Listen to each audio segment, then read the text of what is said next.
आंखें खुली हो या हो बंद, दीदार इस चैप्टर का होता है। कैसे कहूँ मैं ओ यारा, ये चैप्टर इतना इजी कैसे होता है। क्या हुआ, शौक लगा गया यार, चैप्टर इजी कैसे मैम, ये तो सबसे मुश्किल चैप्टर। अरे ऐसा नहीं है, चैप्टर बड़ा इजी है ये।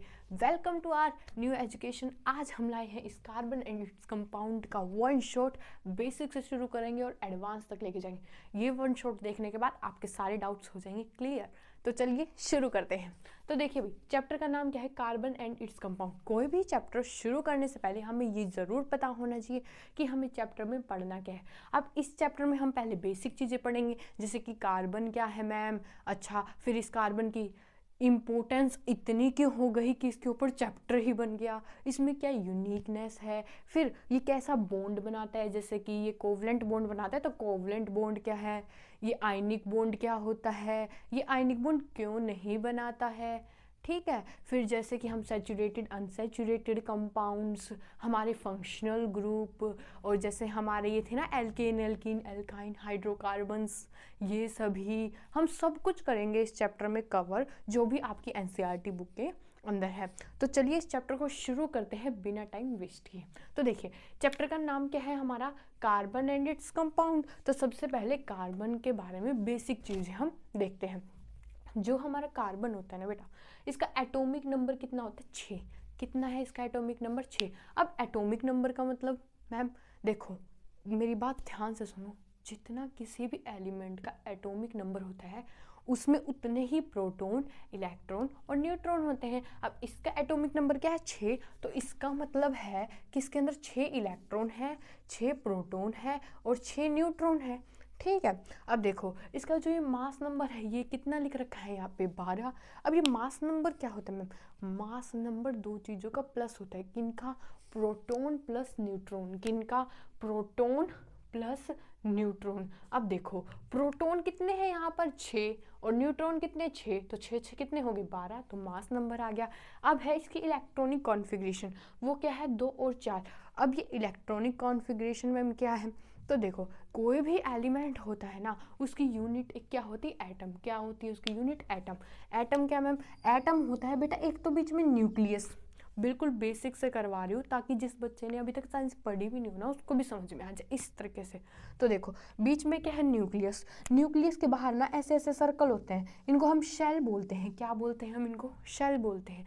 जितना अभी आप तक आपको पढ़ाया गया है बचपन से, उसमें इन शेलों के नाम बताए गए हैं कि पहली वाली शेल का नाम के है, दूसरी वाली का एल है, तीसरी वाली का एम है और फिर एन है। अब ये जो के शेल होता है ना बेटा, इसके अंदर मैक्सिमम 2 इलेक्ट्रॉन आ सकते हैं। इलेक्ट्रॉन में जी हाँ, ये जो शेल होते हैं ना, इनके अंदर इलेक्ट्रॉन घूमते हैं। क्या घूमते हैं इनके अंदर, इलेक्ट्रॉन। के में कितने आ सकते हैं, 2, एल में कितने आएंगे, 8, और एम में कितने आएंगे, 8। इतनी बात समझ में आई, अच्छा ये मुझे समझ में आ गया। अब मान लो मैं कार्बन एलिमेंट का एटम बनाऊं, तो मैं क्या करूँगी, देखो मैं बनाऊंगी एक न्यूक्लियस मेरा छोटा सा प्यारा सा, उसके बाद ये मेरे बिगड़ते हुए शेल, मतलब कि सर्कल नहीं है ना तो बिगड़ते हुए, तो ये पहला मेरा क्या होगा, के, दूसरा वाला मेरा क्या होगा, एल। अब देखो इसके अंदर मेरे कितने हैं, 6 इलेक्ट्रॉन है। कितने इलेक्ट्रॉन है इसमें, 6। तो मतलब 2 तो पहले वाले में ही आ जाएंगे, क्योंकि मैंने कहा था ना पहले वाले में 2 आएंगे। अगले वाले में कितने आएंगे मैम, 4 आएंगे सिर्फ। कितने आएंगे, सिर्फ 4 इलेक्ट्रॉन आएंगे। क्यों, क्योंकि अगले वाले में तो 8 कंप्लीट होने चाहिए, यहाँ पर कितने हैं, 4। मतलब के में तो कितने हैं, 2, और इसमें कितने हैं, 4। औरों में है ही नहीं, तो औरों की बनाने की ज़रूरत भी नहीं है। मान लो ये मैंने मिटा दूँ ऐसे, ठीक है, मिटा लेना यार तुम, ऐसे ही मिटेगा भी इसमें। तो देखो एल कितने हैं, 4। अब देखो इसको ये 8 कंप्लीट करने चाहिए, तभी तो ये इसके अकॉर्डिंग सही होगा कि पहले में 2 हों फिर 8 हों। मतलब इसके पास कितने इलेक्ट्रॉन्स की और कमी रहेगी, 4 इलेक्ट्रॉन की कमी रहेगी। अब ये क्या कर सकता है, चाहे तो ये एक काम कर सकता है कि और किसी एलिमेंट को कहे कि भाई मेरे को 4 इलेक्ट्रॉन दे दे, उससे 4 इलेक्ट्रॉन ले ले, या फिर जो इसके पास 4 इलेक्ट्रॉन है वो किसी को दे दे। ऐसा क्यों, देखो अगर मान लो अपने ये 4 इलेक्ट्रॉन ये किसी को दे दे तो फिर तो यही हट जाएगी शेल। अगर ये शेल हट जाएगी फिर तो इसके पहले वाले में कंप्लीट है 2, फिर तो इसको ज़रूरत ही नहीं पड़ेगी। समझ रहे हो ना ऐसे। तो मतलब ये 2 चीज़ें कर सकता है, एक तो क्या कर सकता है, ये दे सकता है किसी को 4 इलेक्ट्रॉन, और एक क्या कर सकता है, ले सकता है। अब ये प्लस और माइनस क्या है मैम, प्लस बेटा उस पे लगाया है जो देने वाला होता है। जैसे मैं हूँ, मान लो मैं किसी को कोई चीज़ देख रही हूँ तो मतलब मैं अच्छी हूँ तो मेरे ऊपर पॉजिटिव आएगा। ऐसे ही कार्बन है, अगर कार्बन अपने 4 इलेक्ट्रॉन किसी को दे रहा है इसका मतलब तो पॉजिटिव हो गया, वो अच्छा हो गया। और अगर वो किसी के 4 इलेक्ट्रॉन हड़प रहा है तो वो नेगेटिव हो गया, है ना। तो देखो ये पॉजिटिव और ये नेगेटिव, ठीक है। और इन्हीं को हम आयनिक बॉन्ड भी कहते हैं। क्या कहते हैं? Ionic bond. आयनिक बॉन्ड, देखो मैंने यहाँ पे एक बात कर रखी है आयनिक बॉन्ड की, जो हम आगे जाएंगे, पर यहीं पे तुम थोड़ा सा समझ लो। आयनिक बॉन्ड क्या होता है बेटा? आयनिक बॉन्ड होता है कि अगर मेरे पास इलेक्ट्रॉन्स की कमी है ना, तो चाहे तो मैं दूसरे से हड़प लूँ, मतलब कि ले लूँ, और या फिर क्या होता है मैं अपने इलेक्ट्रॉन उसको दे दूँ। बस मेरा ऑक्टेट कंप्लीट होना चाहिए, मेरा जो बाहर वाला कोई सा भी शेल हो वो कंप्लीट होना चाहिए। ये आयनिक बॉन्ड की कहानी है जो हम पढ़ेंगे। अब देखो हमने एटॉमिक नंबर पढ़ लिया, मास नंबर पढ़ लिया। मास नंबर क्या था? प्रोटॉन प्लस न्यूट्रॉन था। इलेक्ट्रॉनिक कॉन्फ़िगरेशन देख ली। अब ये इलेक्ट्रॉनिक कॉन्फ़िगरेशन क्या होती है? इसमें ऐसे लिख रखे हैं के का लिख रखा है, फिर एल, फिर और होता तो एम, फिर और होता तो एन। अब देखो इसके के में तो 2 थे, हमने बात करी 2, और जिसका जो एल बनाया था उसमें तो सिर्फ 4 ही थे, और तो कमी थी, तो वो रहे इसके 4। और याद रखना जो हमारी इलेक्ट्रॉनिक कॉन्फ़िगरेशन होती है ना, उसका जो बाहर वाला होता है यही इसकी वैलेंसी होती है। क्या होती है इसकी वैलेंसी? देखो इसकी वैलेंसी 4 लिख रखी है, नेक्स्ट स्टेप में लिख रखी है। ये बात समझ में आ गई। अब बात करते हैं इसकी इंपॉर्टेंस। भैया इतना कैसे इंपॉर्टेंट हो गया कि इसके ऊपर चैप्टर ही बन गया कार्बन। देखो एलिमेंट्स तो और भी हैं, हाइड्रोजन है, सोडियम है, पोटेशियम है जो तुमने पढ़े होंगे, ठीक है, बोरोन है, एल्यूमिनियम, उनके बारे में तो नहीं है चैप्टर, इसी के बारे में चैप्टर क्या है तो अब ये यहाँ पर पता चलेगा। क्योंकि ना बेटा कार्बन की इंपॉर्टेंस बहुत ज़्यादा है। इंपॉर्टेंस क्यों ज़्यादा है? तो देखो स्टेप बाय स्टेप पढ़ते हैं। देखो कार्बन इंपॉर्टेंट क्यों है? क्योंकि कार्बन प्रेजेंट है लिविंग ऑर्गेनिज्म। अच्छा, लिविंग ऑर्गेनिज्म मतलब क्या? जो सांस लेते हैं। जैसे मैं सांस ले रही हूँ तो मेरे अंदर कार्बन प्रेजेंट है, तुम सांस ले रहे हो तुम्हारे अंदर कार्बन प्रेजेंट है। जो भी चीज़ें सांस ले रही हूँ उनके अंदर क्या प्रेजेंट है? कार्बन। दूसरी चीज़ जो हम फ्यूल्स यूज़ करते हैं ना, फ्यूल यूज़ करते हैं, उनके अंदर भी कार्बन होता है। ऑर्गेनिक सब्सटेंस के अंदर भी होता है। अच्छा मैम ये ऑर्गेनिक सब्सटेंस क्या होता है? मुझे तो नहीं पता ऑर्गेनिक सब्सटेंस। बेटा ऑर्गेनिक सब्सटेंस होते हैं जो हम खाते हैं, जैसे कि प्रोटीन हो गया, कार्बोहाइड्रेट्स हो गए, ये क्या होते हैं? हमारे ऑर्गेनिक सब्सटेंस। इनके अंदर भी क्या होता है? कार्बन होता है। प्लास्टिक के अंदर भी कार्बन होता है यार, इतनी सभी चीज़ों के अंदर कार्बन था, कार्बन कार्बन कार्बन। तो इसके बारे में पढ़ना जरूरी हो गया कि ऐसा क्यों हुआ कि कार्बन ही इतनी सारी चीज़ों में, और कोई एलिमेंट क्यों है? तो उसकी कुछ यूनिकनेस प्रॉपर्टी है, इसी वजह से कार्बन सभी जगह यूज होता है, वो भी हम पढ़ेंगे आगे। तो पहले हम बेसिक देख लेते हैं। अब देखो जो कार्बन है ना बेटा वो क्या बनाता है? Covalent bond. क्या बनाता है? Covalent bond. मैम एक कोवलेंट बॉन्ड क्या होता है? तो देखो 2 तरीके के बॉन्ड हैं जो आपके अभी सिलेबस में है। एक होते हैं आयनिक बॉन्ड और एक होते हैं कोवलेंट बॉन्ड। आयनिक बॉन्ड क्या होता है? ये जैसे कि मैं कोई एलिमेंट हूँ और मेरे पास कुछ इलेक्ट्रॉन्स की कमी है, मतलब कि मुझे कुछ चाहिए, तो फिर चाहे तो मैं ये कर सकती हूँ कि किसी से इलेक्ट्रॉन ले लूँ, या फिर जो मेरे हैं वो मैं दे दूँ। ऐसे करके मैं खुद को स्टेबल पोजीशन में ला सकती हूँ। ये तो होता है आयनिक बॉन्ड। क्या होता है? Ionic bond. अगर कार्बन आयनिक बॉन्ड करता ना, क्या कार्बन आयनिक बॉन्ड करता तो वो क्या कर सकता था? उसके बाहर वाले में तो 4 ही इलेक्ट्रॉन थे, तो वो चाहे तो 4 किसी से ले ले तो C4- आ जाता, क्योंकि लिए ना, लेना तो गलत बात होती है। और अगर वो देता तो उस पर प्लस आ जाता कि उसने 4 इलेक्ट्रॉन दे दी। तो ये तो था आयनिक बॉन्ड। अब मैं किसकी बात कर रही हूँ? Covalent bond. अब कोवलेंट बॉन्ड थोड़ी सी अलग बात आई। कोवलेंट बॉन्ड का मतलब था शेयरिंग कर लेना। शेयरिंग का मतलब क्या है? जैसे मेरे यहाँ पे कोई पार्टनर है, उसके पास 1 इलेक्ट्रॉन और मेरे पास 1 इलेक्ट्रॉन, हमने शेयर कर लिया, भाई तू भी रख ले मैं भी रख लेती हूँ। ऐसे ही क्या करते हैं कुछ एलिमेंट्स ऐसे होते हैं, जैसे कि कार्बन है, ये शेयरिंग करता है। क्या करता है? ये शेयरिंग। अच्छा मैम लेकिन मेरा एक क्वेश्चन है। क्वेश्चन क्या है कि मैम ये शेयरिंग क्यों करता है? ये आयनिक बॉन्ड क्यों नहीं बनाता? बेटा ये आयनिक बॉन्ड बना नहीं सकता, उसके कुछ रीजंस हैं। अच्छा मैम वो रीजंस क्या है? तो अभी बताते हैं। अगला क्वेश्चन यही था कि ये फॉर्म आयनिक बॉन्ड क्यों नहीं करता फॉर्म। तो आयनिक बॉन्ड फॉर्म नहीं करता क्योंकि इसकी वैलेंसी क्या हमारी 4 है। क्या हमारी 4? ऐसा क्यों? देखो अब मैं तुम्हें बताती हूँ। इसकी वैलेंसी क्या बेटा? 4, मतलब कि इसके बाहर में कितने इलेक्ट्रॉन है? 4। अब ये 2 कंडीशन हो सकती थी आयनिक बॉन्ड में कि एक तो वो 4 क्या कर ले, एक तो वो 4 प्लस का मतलब क्या है? किसी को दे दे, और एक था कि वो 4 किसी से ले ले। तो देखो यहाँ पे मैं बता देती हूँ, अगर मान लो वो किसी को देता तो प्लस आता ना कि अच्छा इंसान है, दे दिए इलेक्ट्रॉन। अब देखो ये दे क्यों नहीं सकता कि अगर ये अपने 4 इलेक्ट्रॉन दे देगा ना तो उसके लिए बहुत एनर्जी की ज़रूरत पड़ेगी इसे को। अपने 4 इलेक्ट्रॉन देने के लिए। ऐसा क्यों है? ये भी इसके स्ट्रक्चर में ही छुपा हुआ है। क्यों? क्योंकि बेटा ये जो बीच का न्यूक्लियस होता है ना, न्यूक्लियस ये बहुत स्ट्रॉन्ग होता है, बहुत शक्तिशाली होता है। ये क्या करता है, ये जो अपने इलेक्ट्रॉन्स होते हैं उनको खींच के रखता है, दूर नहीं जाने देता उनको। किनको नहीं जाने देता दूर? इलेक्ट्रॉन्स को। और जो कार्बन का न्यूक्लियस है ये और भी ज़्यादा स्ट्रॉन्ग है, ये इस न्यूक्लियस से ना बहुत तेज बॉन्डिंग रखता है, इनको खुद से दूर नहीं जाने देता। क्या नहीं जाने देता? इनको खुद से दूर नहीं जाने देना। तो इस वजह से अगर मुझे इन दोनों को बीच में अलग करना होगा ना, तोड़ना होगा, तो मुझे बहुत ज़्यादा एनर्जी चाहिए, और इतनी है ना हम जल्दी से ला नहीं सकते, लगा नहीं सकते इतनी ज़्यादा एनर्जी। इसी वजह से ये कभी प्लस नहीं बनाता, C4+ नहीं बनाता। क्यों? क्योंकि इसमें हमें अमाउंट ऑफ एनर्जी क्या चाहिए? ज़्यादा चाहिए। ये देख लेना, एनर्जी है, बिगड़ा बिगड़ा लग रहा है पर ठीक है, अमाउंट ऑफ एनर्जी ज़्यादा चाहिए। अच्छा मैम, ये बात तो मैं बिल्कुल आपकी अच्छी तरीके से समझ गया कि ये 4 इलेक्ट्रॉन किसी को दे नहीं सकता, क्योंकि अगर ये किसी को 4 इलेक्ट्रॉन देगा तो उसके लिए तो बहुत एनर्जी की ज़रूरत पड़ेगी, जितनी हम अफोर्ड नहीं कर पाएंगे। अच्छा, अब दूसरी चीज़ तो कर ही सकता है, 4 ले क्यों नहीं लेता ही? अगर बेटा ये 4 इलेक्ट्रॉन ले लेगा तो यहाँ पर कितने हो जाएंगे? 8 हो जाएंगे, मतलब 1 2 3 4 और लग जाएंगे। अब आप एक बात ध्यान से देखो, मेरी बात ध्यान से सुनना। अगर इसके 8 इलेक्ट्रॉन हो जाते हैं, कितने? 8, मतलब कि कैसे? बाहर वाले शेल में 8 और अंदर और 2 थे, तो कितने हो गए टोटल? 10 इलेक्ट्रॉन हो गए। K में 2 हो गए और L में 8 हो गए। अगर ये ले लेता है तो कितने हो गए? 10। अब इसके पास 10 इलेक्ट्रॉन हो गए, लेकिन प्रोटॉन कितने हैं इसके पास? सिर्फ 6। आपको पता है कोई भी एटम उसको स्टेबल रखने के लिए प्रोटॉन और इलेक्ट्रॉन देखे जाते हैं। अब इसके इलेक्ट्रॉन तो 10 हो गए और प्रोटॉन सिर्फ 6 हो गए। इस वजह से ये एटम ही स्टेबल नहीं रह पाएगा, ये क्या हो जाएगा? अनस्टेबल हो जाएगा।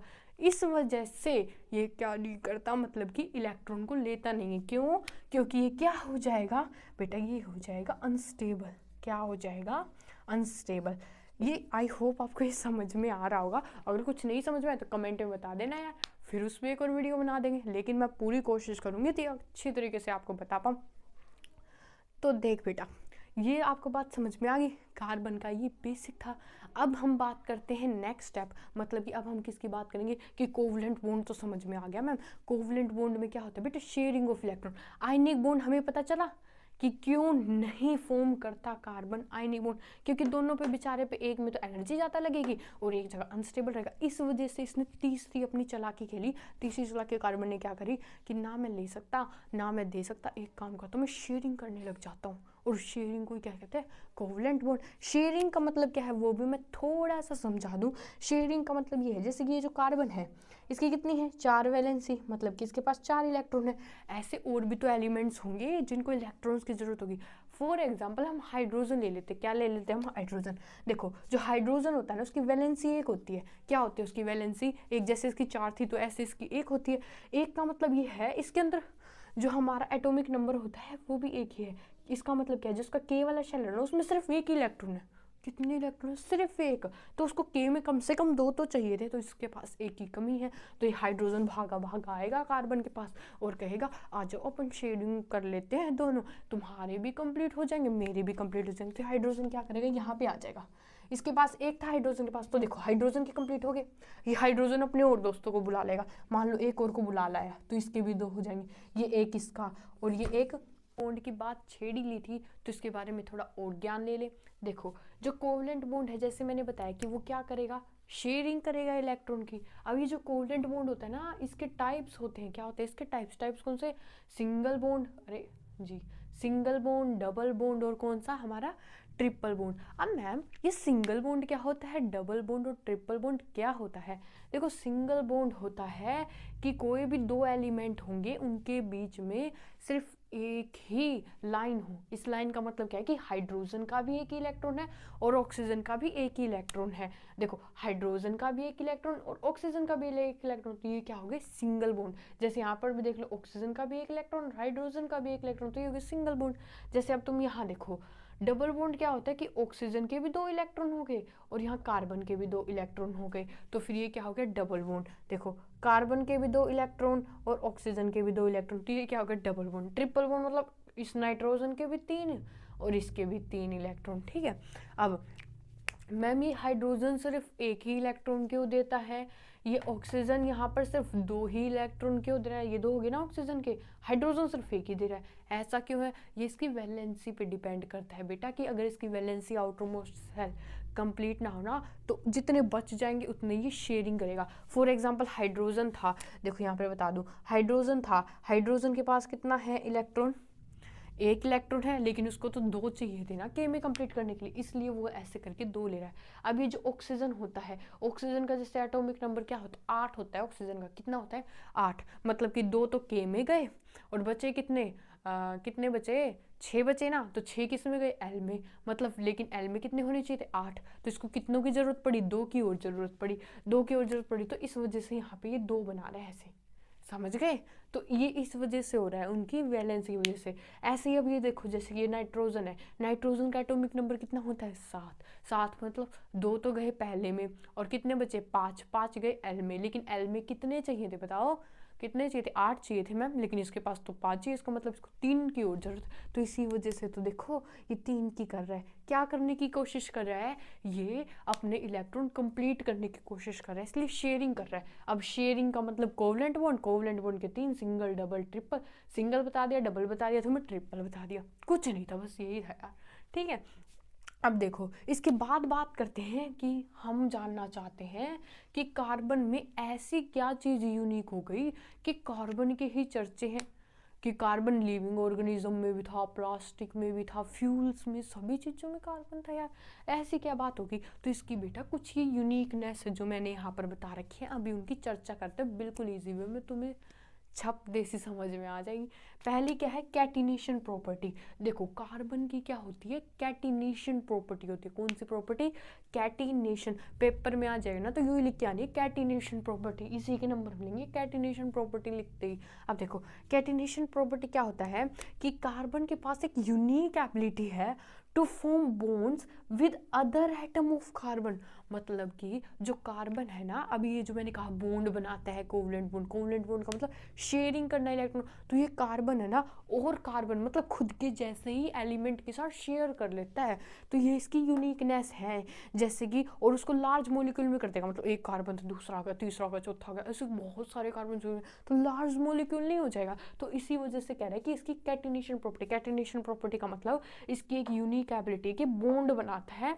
देखो बॉन्ड तो ये अदर किसके साथ भी बनाता है, जैसे यहाँ पे हाइड्रोजन के साथ बना रखा है, ऑक्सीजन के साथ बना रखा है, लेकिन इसकी एबिलिटी क्या है, कार्बन के साथ भी बनाता है, जैसे क्या कहते हैं, इस वजह से, और इसके लार्ज मॉलिक्यूल हो सकते हैं। फॉर एग्जांपल, अब कहोगे मैम लार्ज मॉलिक्यूल तो हो जाते हैं, एग्जांपल बताओ यार, देख एग्जांपल ये रहा, देख एग्जांपल ये रहा, देख ये कार्बन कितने हैं, देखो कार्बन की कितनी बड़ी चेन है, ये चेन देखो है ना, कार्बन की बड़ी चेन है, तो ये क्या शो करती है, इसकी कैटिनेशन प्रॉपर्टी, क्या कैटिनेशन प्रॉपर्टी। एक दूसरी बात कि ये देखो ये लॉन्ग चेन बनाता है। अब सिर्फ ये बात नहीं है बेटा कि जो कार्बन है सिर्फ ऐसे ऐसे कार्बन कार्बन कार्बन कार्बन खड़े खड़े जा रहे हैं, लॉन्ग चेन, ब्रांचड भी बन रही है, रिंग भी बन रही है, क्या बन रही है, ब्रांचड भी बन रही है, रिंग भी बन रही है। मैंने एक एक एग्जांपल दिए हैं ताकि आपको समझ में आए। देखो अब ये आपको पता नहीं समझ में आ रहा है नहीं आ रहा, लेकिन मैं एक बार दोबारा बता दूं, जैसे कि मैंने बताया था कि कार्बन है उसके पास 4 इलेक्ट्रॉन है, तो देखिए कार्बन के पास 4 इलेक्ट्रॉन है, दिख रहे हैं, ये कार्बन के पास 4 इलेक्ट्रॉन, इसको 4 और चाहिए थे तो इसने एक एक हाइड्रोजन ले लिया, लेकिन यहाँ पर क्या लिया इसने, एक कार्बन के ले लिए, एक हाइड्रोजन, एक हाइड्रोजन और एक हाइड्रोजन, ऐसे इसके कंप्लीट हो रहे हैं। तो ऐसे इस कार्बन ने इसकी तो कैटिनेशन प्रॉपर्टी, दूसरे कार्बन को भी अटैच कर लिया, तीसरे को भी अटैच कर लिया, चौथे को भी अटैच कर लिया, ठीक है, और ये फॉर्मेशन कर लिया, लेकिन ये एक लॉन्ग चेन है, मतलब ऐसे सीधी जा रही है तो एक लॉन्ग चेन होगी। ब्रांच्ड का मतलब क्या है, देखो ये लॉन्ग तो है लेकिन यहाँ पे एक ब्रांच आ गई इसी के अंदर, तो ये ब्रांच्ड चेन होगी। रिंग का मतलब क्या है, ये देखो ये सर्कल में है, ऐसे करके सर्कल में है ना, तो ये रिंग चेन हो गई, मतलब ये तीनों चेन बना सकता है, लॉन्ग भी, ब्रांच्ड भी और रिंग का भी स्ट्रक्चर ये बना सकता है। तो कैटिनेशन प्रॉपर्टी समझ में आ गई होगी मुझे पता है। अब देखो दूसरी क्या है, इसकी सबसे बड़ी खूबी कि इसकी टेट्रावैलेंसी है।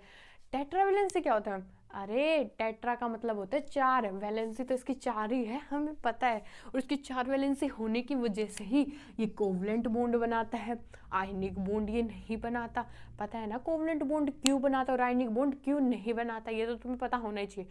पता है तो कमेंट में लिख देना ताकि मुझे पता चले यार समझ में आ गया तुम्हें, ठीक है। अब देखो क्योंकि इसकी टेट्रा वैलेंसी है तो ये लिख के आना है क्योंकि इसकी वैलेंसी 4 है। अब तीसरा है आइसोमेरिज्म। अब ये आइसोमेरिज्म क्या होता है तो पढ़ो आइसोमेरिज्म क्या होता है। सेम मोलिकुलर फॉर्मूला लेकिन डिफरेंट स्ट्रक्चर।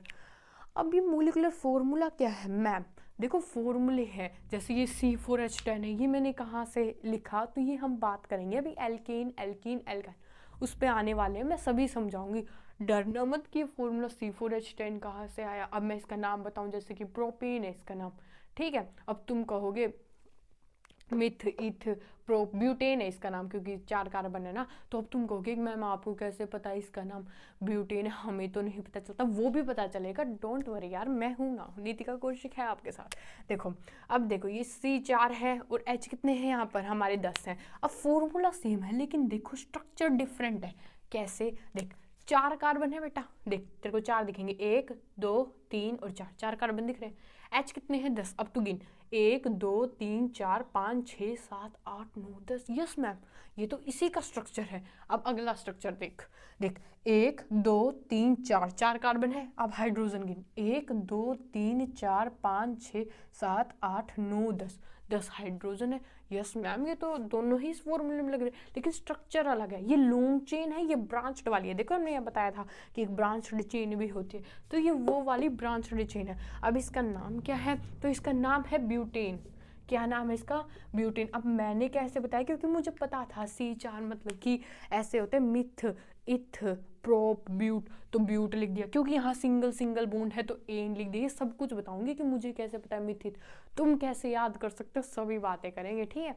अब देखो इसकी अगली प्रॉपर्टी क्या है, पॉलीमराइजेशन। अब ये पॉलीमराइजेशन क्या होता है, देखो मोनोमर्स होते हैं, क्या होते हैं मोनोमर्स, जैसे कि ये मोनोमर है, ऐसे ही छोटे छोटे वो होते हैं कंपाउंड्स होते हैं। अब ये क्या करता है, इन कंपाउंड्स को इसमें फॉर्म कर देता है ऐसे बिल्कुल लॉन्ग चेन में, इसको हम कहते हैं पॉलीमर या पॉलीमरिक कंपाउंड कहते हैं। क्या कहते हैं, पॉलीमर या पॉलीमरिक कंपाउंड। तो यही जो प्रोसेस है इसी को पॉलीमराइजेशन कहते हैं और ये कार्बन करता है, देखो करवा रखी कार्बन। अब तुम कहोगे कि मैम ये तो एक ही है, यहाँ पे तो 2 ही कार्बन थे, 1 2 3 4 5, यहाँ पर तो 6 कार्बन हो गया, ऐसे कैसे। देखो मैंने 3 लिख रखा है, 3 मैंने यहाँ लिख रखा है कि 3 थे और तीनों ऐड हुए, मतलब ऐसे ही 3 और थे, ऐसे ये H ये H ये H ये H, ऐसे ही एक और था, ठीक है। फिर वो 2 2 4 और 5 6 कार्बन थे, तो 1 2 3 4 5 6 और ऐसे ही 4 इसमें हाइड्रोजन, 4 उसमें, 8 और 4 उसमें थे 12, तो ऐसे ये गिन लेना तुम, हाइड्रोजन भी 12 ही है। तो ये होती है पॉलीमराइजेशन। तो ये कई बार कई बार ये क्वेश्चन पेपर में पूछ लिया जाता है कि कार्बन क्यों यूनिक, बताओ इसके कुछ खूबियाँ, तो तुम बता देना। एक तो कैटिनेशन प्रॉपर्टी, लॉन्ग भी बना रहा है, ब्रांच भी बना रहा है, रिंग भी बना रहा है, वो भी कार्बन कार्बन के साथ। दूसरी बता देना टेट्रा वैलेंसी, भाई साहब इसकी वैलेंसी है 4, डायरेक्ट बोलना। तीसरा है आइसोमेरिज्म की मोलिकुलर फॉर्मूला तो इसका सेम सा दिखता है, ये मोलिकुलर फॉर्मूला होता है जो ऐसे लिखा होता है, लेकिन इसके स्ट्रक्चर डिफरेंट डिफरेंट होते हैं यार। फिर बात करना पॉलीमराइजेशन। पॉलीमराइजेशन क्या होता है कि कुछ जो भी मोनोमर्स होते हैं जो उनको कंबाइन करके ना ऐसे पॉलीमर्स में, पॉलीमरिक कंपाउंड में ये फॉर्म कर देता है। तो ये किसकी क्वालिटी है, कार्बन की। ये इसी वजह से जो कार्बन है वो लिविंग ऑर्गेनिज्म में, प्लास्टिक में, जो भी हमने बात करी ऑर्गेनिक सब्सटेंसेस है ना, उन सभी में मिलता है। अब चलते हैं, हमारा नेक्स्ट टॉपिक है एलोट्रोप्स ऑफ कार्बन। कार्बन के एलोट्रोप्स के बारे में बात करना है। मैम ये एलोट्रोप्स ऑफ कार्बन क्या होता है, तो ध्यान से सुनो। देखो same chemical property but different physical property, मतलब कार्बन की ना बेटा कुछ एलोट्रोप्स हैं, उनकी केमिकल प्रॉपर्टीज तो सेम है। क्यों, क्योंकि है तो कार्बन से ही बने सभी, लेकिन उनकी फिजिकल प्रॉपर्टी बहुत डिफरेंट है। क्या है उनकी फिजिकल, मतलब जो बाहर से वो दिखते हैं ना वो उनकी डिफरेंट है, उसको क्या कहते हैं फिजिकल, जो बाहर से दिखना है फिजिकल प्रॉपर्टी डिफरेंट है, लेकिन अंदर से मतलब जो उनकी केमिकल प्रॉपर्टी है वो सेम होती है। फॉर एग्जांपल जैसे कि एलोट्रोप के एग्जांपल है, जैसे डायमंड है, किसका एलोट्रोप है, कार्बन का। ग्रेफाइट है, फ्लूरेंस है, और आपकी जो एनसीईआरटी बुक है उसके अंदर ये 3 एलोट्रोप दे रखे हैं ऑफ कार्बन, और यही हमारे लिए इंपॉर्टेंट है। इनमें से भी फ्लूरेन इंपॉर्टेंट नहीं है, और ये बहुत एक तो कम पूछा जाता है क्योंकि एनसीईआरटी में इसके बारे में डाटा ही नहीं है, सिर्फ 2 लाइनें लिखी हुई हैं जो मैंने यहाँ पे लिख रखी है। लेकिन जो ये डायमंड और ग्रेफाइट है ये बहुत इंपॉर्टेंट है और उनको ध्यान से सुनना और याद कर लेना, ठीक है। वैसे तो तुम याद करने की जरूरत नहीं पड़ेगी जब मैं ही बता दूँ। चलो इतना तो कॉन्फिडेंस है यार। अब देख, बात किसकी बात कर रहे हैं हम, डायमंड की। जो ये डायमंड है ना, देख जैसे मैं डायमंड ले आई, ठीक है, महंगा है, ले आएंगे, चलो ले आई, ठीक है, डायमंड ले आई। अब मैंने डायमंड देखा यार, क्या क्या है ये, हार्ड था और इसका मेल्टिंग पॉइंट ज़्यादा था। मैंने ऐसे करने की कोशिश करी डायमंड को, ऐसे टूट जाए उठ जाए, बट बहुत हार्ड था, उसका मेल्टिंग पॉइंट बहुत ज़्यादा था। फिर मैंने और क्या देखा, मैंने उसके में से इलेक्ट्रिसिटी पास आउट करवाने की कोशिश करी, तो बैड कंडक्टर था, मतलब कि उसके अंदर से इलेक्ट्रिसिटी नहीं जा रही थी। किसके अंदर से, डायमंड के अंदर से। फिर मैंने मतलब मुझे पता चला जैसे कि वो ज्वेलरी में यूज़ होता है डायमंड रिंग, और जैसे कटिंग करने के लिए ड्रिलिंग टूल्स एक्सेट्रा, ठीक है। अब देख मेरी बात सुन, अब मैंने क्या देखा कि जो डायमंड है वो हार्ड है, मेल्टिंग पॉइंट ज़्यादा है, बैड कंडक्टर ऑफ इलेक्ट्रिसिटी है, और ये एलोट्रोप किसका है, किसका एलोट्रोप है, कार्बन का एलोट्रोप है। फिर मैंने एक और एलोट्रोप देखा कार्बन का, वो कौन था, ग्रेफाइट। जब मैंने ग्रेफाइट को देखा ना, मेरे उड़ गए होश। क्यों उड़ गए मैम आपके होश, क्योंकि ये भी कार्बन का एलोट्रोप, ये तो हार्ड कितना है, ये कार्बन का ही एलोट्रोप ये था, लेकिन ये था बहुत सॉफ्ट, ये तो बैड कंडक्टर था, मतलब इसके अंदर से तो इलेक्ट्रिसिटी पास हो ही नहीं रही है, और इसके अंदर से ये इतना गुड कंडक्टर ऑफ इलेक्ट्रिसिटी है कि क्या ही पूछो। अब ये कैसे हो गया मैम कि दोनों बने तो कार्बन के ही, कार्बन का ही डायमंड, कार्बन का ही ग्रेफाइट, बट फिजिकल प्रॉपर्टीज इतनी डिफरेंट क्यों, वाई। इनका सभी का आंसर है इनके स्ट्रक्चर की वजह से। किन की वजह से, इनका स्ट्रक्चर, कि कैसे बनाए गए, कैसे अरेंज किए गए हैं। देखो because of structure, because of structure. अब देखो इनका स्ट्रक्चर देखते हैं। बात क्या है, जो डायमंड है ना, डायमंड ये एक कार्बन है मान लो डायमंड का, ठीक है, ये 4 कार्बनों से और घिरा हुआ है ऐसे, इसके ऊपर भी एक होगा, इसके साइड में भी होगा, जैसे ये वाला कार्बन है, जैसे ये वाला कार्बन देखो ये चारों से घिरा हुआ है, चारों से घिरा हुआ है, मतलब कि इसके पास 8 इलेक्ट्रॉन अब की बार कंप्लीट है कंप्लीट। तो और इनके बीच में जो फोर्स ऑफ अट्रैक्शन है बेटा, जैसे ये 2 कार्बन है, इन दोनों के बीच में फोर्स ऑफ अट्रैक्शन बहुत ज़्यादा तेज है, ये एक दूसरे से जुदा नहीं होना चाहते, तो इस वजह से क्या है, ये बहुत ज़्यादा हार्ड है, क्योंकि इनमें स्ट्रॉन्ग फोर्स ऑफ अट्रैक्शन है। और दूसरी बात कहूँ तो मैंने बैड कंडक्टर क्यों कहा, देखो एक बात मेरी अपने पल्ले गट्ठे लगा लो, वैसे हरियाणा में बोलते हैं, बट तुम एक बात अपनी याद रखो, याद क्या रखनी है कि इलेक्ट्रिसिटी कब पास आउट होती है किसी भी चीज़ में से, जब वहाँ पर फ्री में इलेक्ट्रॉन हो। अब देख बेटा, कार्बन के तो 4 इलेक्ट्रॉन काम कर रहे हैं शेयरिंग में, मतलब इसके पास तो फ्री इलेक्ट्रॉन ही नहीं है। अब इसके पास क्योंकि फ्री इलेक्ट्रॉन नहीं है, मतलब ये पूरा कंप्लीट है इसके सारे आउटर मोस्ट सेल, इसलिए ये बैड कंडक्टर है। अगर इसके पास एक भी फ्री इलेक्ट्रॉन होता ना तो ये गुड कंडक्टर होता, समझे बात। अब तीसरी बात, ये थोड़ा बहुत पता होना चाहिए जनरल नॉलेज के लिए भी, कि यूज कहाँ पे होता है, ज्वेलरी में होता है, कटिंग में होता है, ड्रिलिंग टूल्स, काटने वाले टूल्स, उनमें इनका यूज़ होता है, ठीक है। तो मैंने क्या बताया, इनका स्ट्रक्चर की वजह से आप ऐसे लिख सकते हो कि एक कार्बन है ना, जो एक कार्बन वो 4 कार्बन एटम से अटैच है, जिसकी वजह से कोई फ्री इलेक्ट्रॉन ही नहीं है, फ्री इलेक्ट्रॉन नहीं है, तो फिर ये क्या है, बैड कंडक्टर है। हार्ड क्यों है, क्योंकि इनके अंदर फोर्स ऑफ अट्रैक्शन ज़्यादा है, ठीक है। अब बात करते हैं हम ग्रेफाइट की। अब ग्रेफाइट में सॉफ्ट था, गुड कंडक्टर ऑफ इलेक्ट्रिसिटी था। अच्छा, ये लेड पेंसिल होती है उनमें इनका यूज़ होता है। अब ये जो इसकी फिजिकल प्रॉपर्टीज़ हैं ये भी इसके स्ट्रक्चर की वजह से, क्यों। अब देखो इसका स्ट्रक्चर, देखो पहली बात देखो इसका स्ट्रक्चर हेक्सागोनल की तरह, हेक्सागोनल देखो कैसे, ये वाला ऐसे जोड़ा, ऐसे जोड़ा, ऐसे जोड़ा, ऐसे जोड़ा, ऐसे जोड़ा, देखो 4 कोने बन रहे हैं, मतलब ये कार्बन थोड़ा ऊपर आएगा, 1 2 3 4 5 6 और 4 कोने बनते हैं, जब हम क्या कहते हैं उसको, हेक्सागोनल ही तो कहते हैं।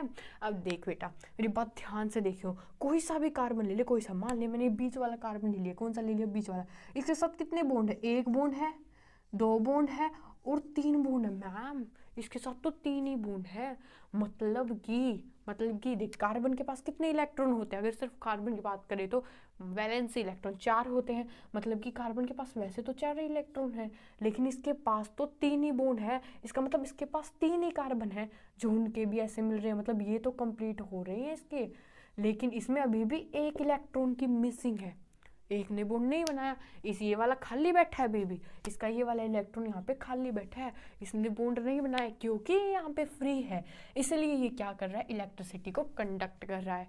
आ गई होगी बात समझ में। अब देखो थर्ड वन कौन सा है, फ्लूरन। अब ये जो फ्लूरन है ना वो तुम्हारे इम्पोर्टेंट नहीं है, क्योंकि तुम्हारी एनसीईआरटी बुक में इसके बारे में इतना ज़्यादा कुछ लिखा नहीं हुआ, बस ये चीज़ लिखी हुई है कि ये जो एटम है ना, अगर तुम इसकी शेप देखोगे तो फुटबॉल लाइक जैसी है। मैंने ट्राई किया था फुटबॉल बनाने का, पता नहीं ये क्या बन गया। हाँ लेकिन देखो मुझे तो अभी भी थोड़ा लग रहा है, क्योंकि मुझे थोड़ी सी अच्छी लगती है खुद की क्या ड्राइंग, ठीक है। अब देख, atom arranged in football shape, ठीक है। और जैसे कि फर्स्ट बार जब आइडेंटिफाई करा था तो C60 है ना, तो ये दो लाइन मतलब ऐसे ही पढ़ जाना, ठीक है। बट डायमंड और ग्रेफाइट के बारे में तुम्हें पता होना चाहिए, कोई भी पूछ ले जब भी उसको बोलो मुझे पता है, मुझसे पूछो, है ना।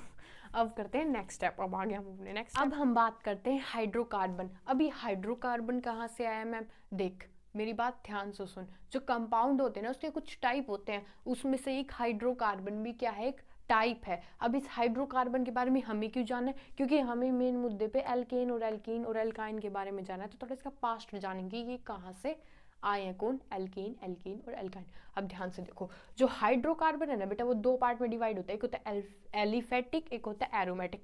एलिफेटिक ओपन चेन, एरोमेटिक मतलब जो क्लोज्ड हो, रिंग की फॉर्म में हो। अब एरोमेटिक में हमें कुछ नहीं पढ़ना, हमें सिर्फ एक ये बेंजीन पढ़ना है। क्या पढ़ना है, बेंजीन। पेपर में आएगा तो ये आएगा आपकी क्यों, एनसीईआरटी बुक में ही है।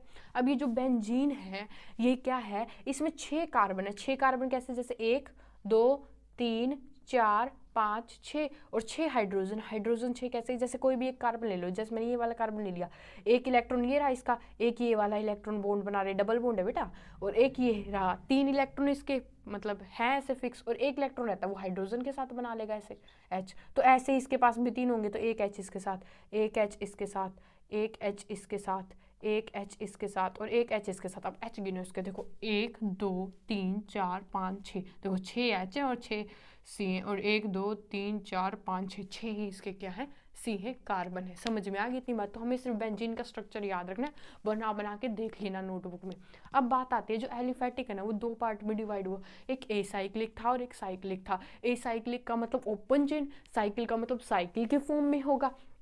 अब ये जो एसाइक्लिक है ना बेटा, ये आगे जाके फिर 3 पार्ट में डिवाइड होता है, जो ओपन चेन वाला था, किसमें, एल्केन, एल्कीन और एल्काइन। एल्केन, एल्कीन और एल्काइन। ये जो साइक्लिक है ना, ये भी 3 में डिवाइड होता है। इस कौन कौन से में, साइक्लो एल्केन, साइक्लो एल्कीन और साइक्लो एल्काइन। अब मैम आपने तो ये एक में ही ज्वाइन कर रखे हैं, एक में इसलिए ज्वाइन कर रखे हैं क्योंकि यहाँ पे सब कुछ लिखा नहीं जा रहा था, स्पेस कम है ना, इस वजह से। ये नहीं तो साइक्लिक का एक अलग पार्ट बनता, मैंने क्या लिख दिया, ये मिक्स कर दिए। क्यों, क्योंकि जो ए साइक्लिक है देखो, उसके अंदर तो क्या है, एल्केन, एल्कीन और एल्काइन है, ये बात समझेगी। और जो साइक्लिक है ना, उसके अंदर भी यही है, बस साइक्लो एल्केन है, साइक्लो एल्कीन है और साइक्लो एल्काइन, मतलब साइकिल की फॉर्म में। अब हमें क्या पढ़ना है, इसमें से हमें बेंजीन पढ़ना है, ये बात समझ में आ गई। इसमें से हमें क्या पढ़ना है, ए साइक्लिक तो आपको पूरा पढ़ना है, मतलब कि एल्केन के बारे में पढ़ना है, एल्कीन के बारे में पढ़ना है और एल्काइन के बारे में भी पढ़ना है। लेकिन जो हमारा साइक्लिक है ना बेटा, जो हमारा साइक्लिक है उसमें सिर्फ एक ही चीज़ के बारे में पढ़ना है। किसके चीज़ के बारे में, सिर्फ एक चीज़ के बारे में, साइक्लो एल्कीन। किसके बारे में पढ़ना है, साइक्लो एल्कीन के बारे में पढ़ना है। अब देख, जो ये एल्केन है, जो एल्कीन है और एल्काइन है, मेरी ध्यान से बात सुनना। एल्केन में होता है सिंगल बॉन्ड, एल्कीन में होता है डबल और एल्काइन में होता है ट्रिपल बॉन्ड। ये सिंगल बॉन्ड में देखो मैंने बताया था तुम्हें, कोवलेंट बॉन्ड के 3 टाइप हैं, सिंगल, डबल और ट्रिपल। सिंगल बॉन्ड का मतलब एक एलिमेंट ये है, एक एलिमेंट ये है, दोनों के एक एक इलेक्ट्रॉन है, वो ज्वाइन हो रहे हैं, तो सिंगल बॉन्ड। डबल बॉन्ड मतलब एक एलिमेंट ये है और एक एलिमेंट ये है, इनके दो दो इलेक्ट्रॉन ज्वाइन हो रहे हैं, तो डबल बॉन्ड। ट्रिपल बॉन्ड में एक एलिमेंट ये है, दूसरा एलिमेंट ये है, इनके तीन ऐसे करके बॉन्ड ऐसे प्लस हो रहे हैं, तो फिर क्या हो जाएगा, मतलब कि ज्वाइन हो रहे हैं, शेयर हो रहे हैं, तो फिर क्या हो जाएगा, ट्रिपल बॉन्ड। एल्केन में सिंगल, एल्कीन में डबल और एल्काइन में ट्रिपल। इतनी बात समझ में आएगी। अब देख, ये फॉर्मूले ये तो को याद करने पड़ेंगे। एल्केन का फॉर्मूला होता है CnH2n+2, इससे फॉर्मूला डिराइव होता है, जो मैं तुम्हें बार बार में बात कर रही थी कि C2H6। ये कहाँ से है, मुझे कैसे पता ये चले, ये फॉर्मूले मुझे इन चीज़ों से पता चले हैं, ठीक है। जैसे कि ये CnH2n किसका है, एल्कीन का, CnH2n- किसका है, CnH2n-2 किसका है, एल्काइन का है। समझ में आ गए फॉर्मूले। अब तुम इस सीरीज पे आओ, साइक्लो एल्कीन के बारे में पढ़ेंगे, पहले तुम इस सीरीज पे आओ। देख बेटा, अगर एक कार्बन होगा ना तो हम बोलते हैं मिथ, एक कार्बन होता है तो हम क्या बोलते हैं, मिथ। 2 कार्बन होते हैं तो बोलते हैं इथ, 3 होते हैं तो प्रोप, 4 होते तो ब्यूट 5 होते हैं तो पेंट 6 होते हैं तो हैग 7 होते हैं तो हैप्ट 8 होते हैं तो ऑक 9 होते हैं तो नॉन, और 10 होते हैं तो हम क्या बोलते हैं डेक।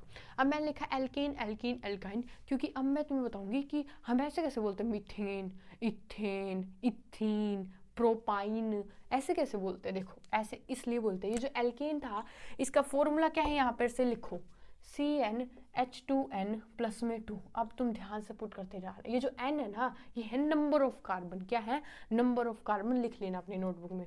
जो ये मिथ है, मिथ मतलब एक कार्बन यहाँ पुट करो, मतलब कि C तो 1 है यहाँ पे, और H कितना है यहाँ पे 1 पुट करो, 2 1 कम 2 और 2 4 तो CH4। अब जहाँ पे 1 हो वो लिखने की जरूरत नहीं, तो क्या आ गया CH4। अब ये किसका फॉर्मूला है, ये फॉर्मूला है मिथेन, ये पीछे वाला लग जाएगा मिथेन, मिथेन, ठीक है। अब जैसे कि इत की बात, इत में कितने 2 कार्बन, तो यहाँ पे 2 लगेगा तो C2 हो गया। अब यहाँ पे भी 2 लगेगा, 2 दूनी 4 प्लस 2 6, मतलब H कितने हो गए 6। अब ये किसका फॉर्मूला, इथेन, इथेन।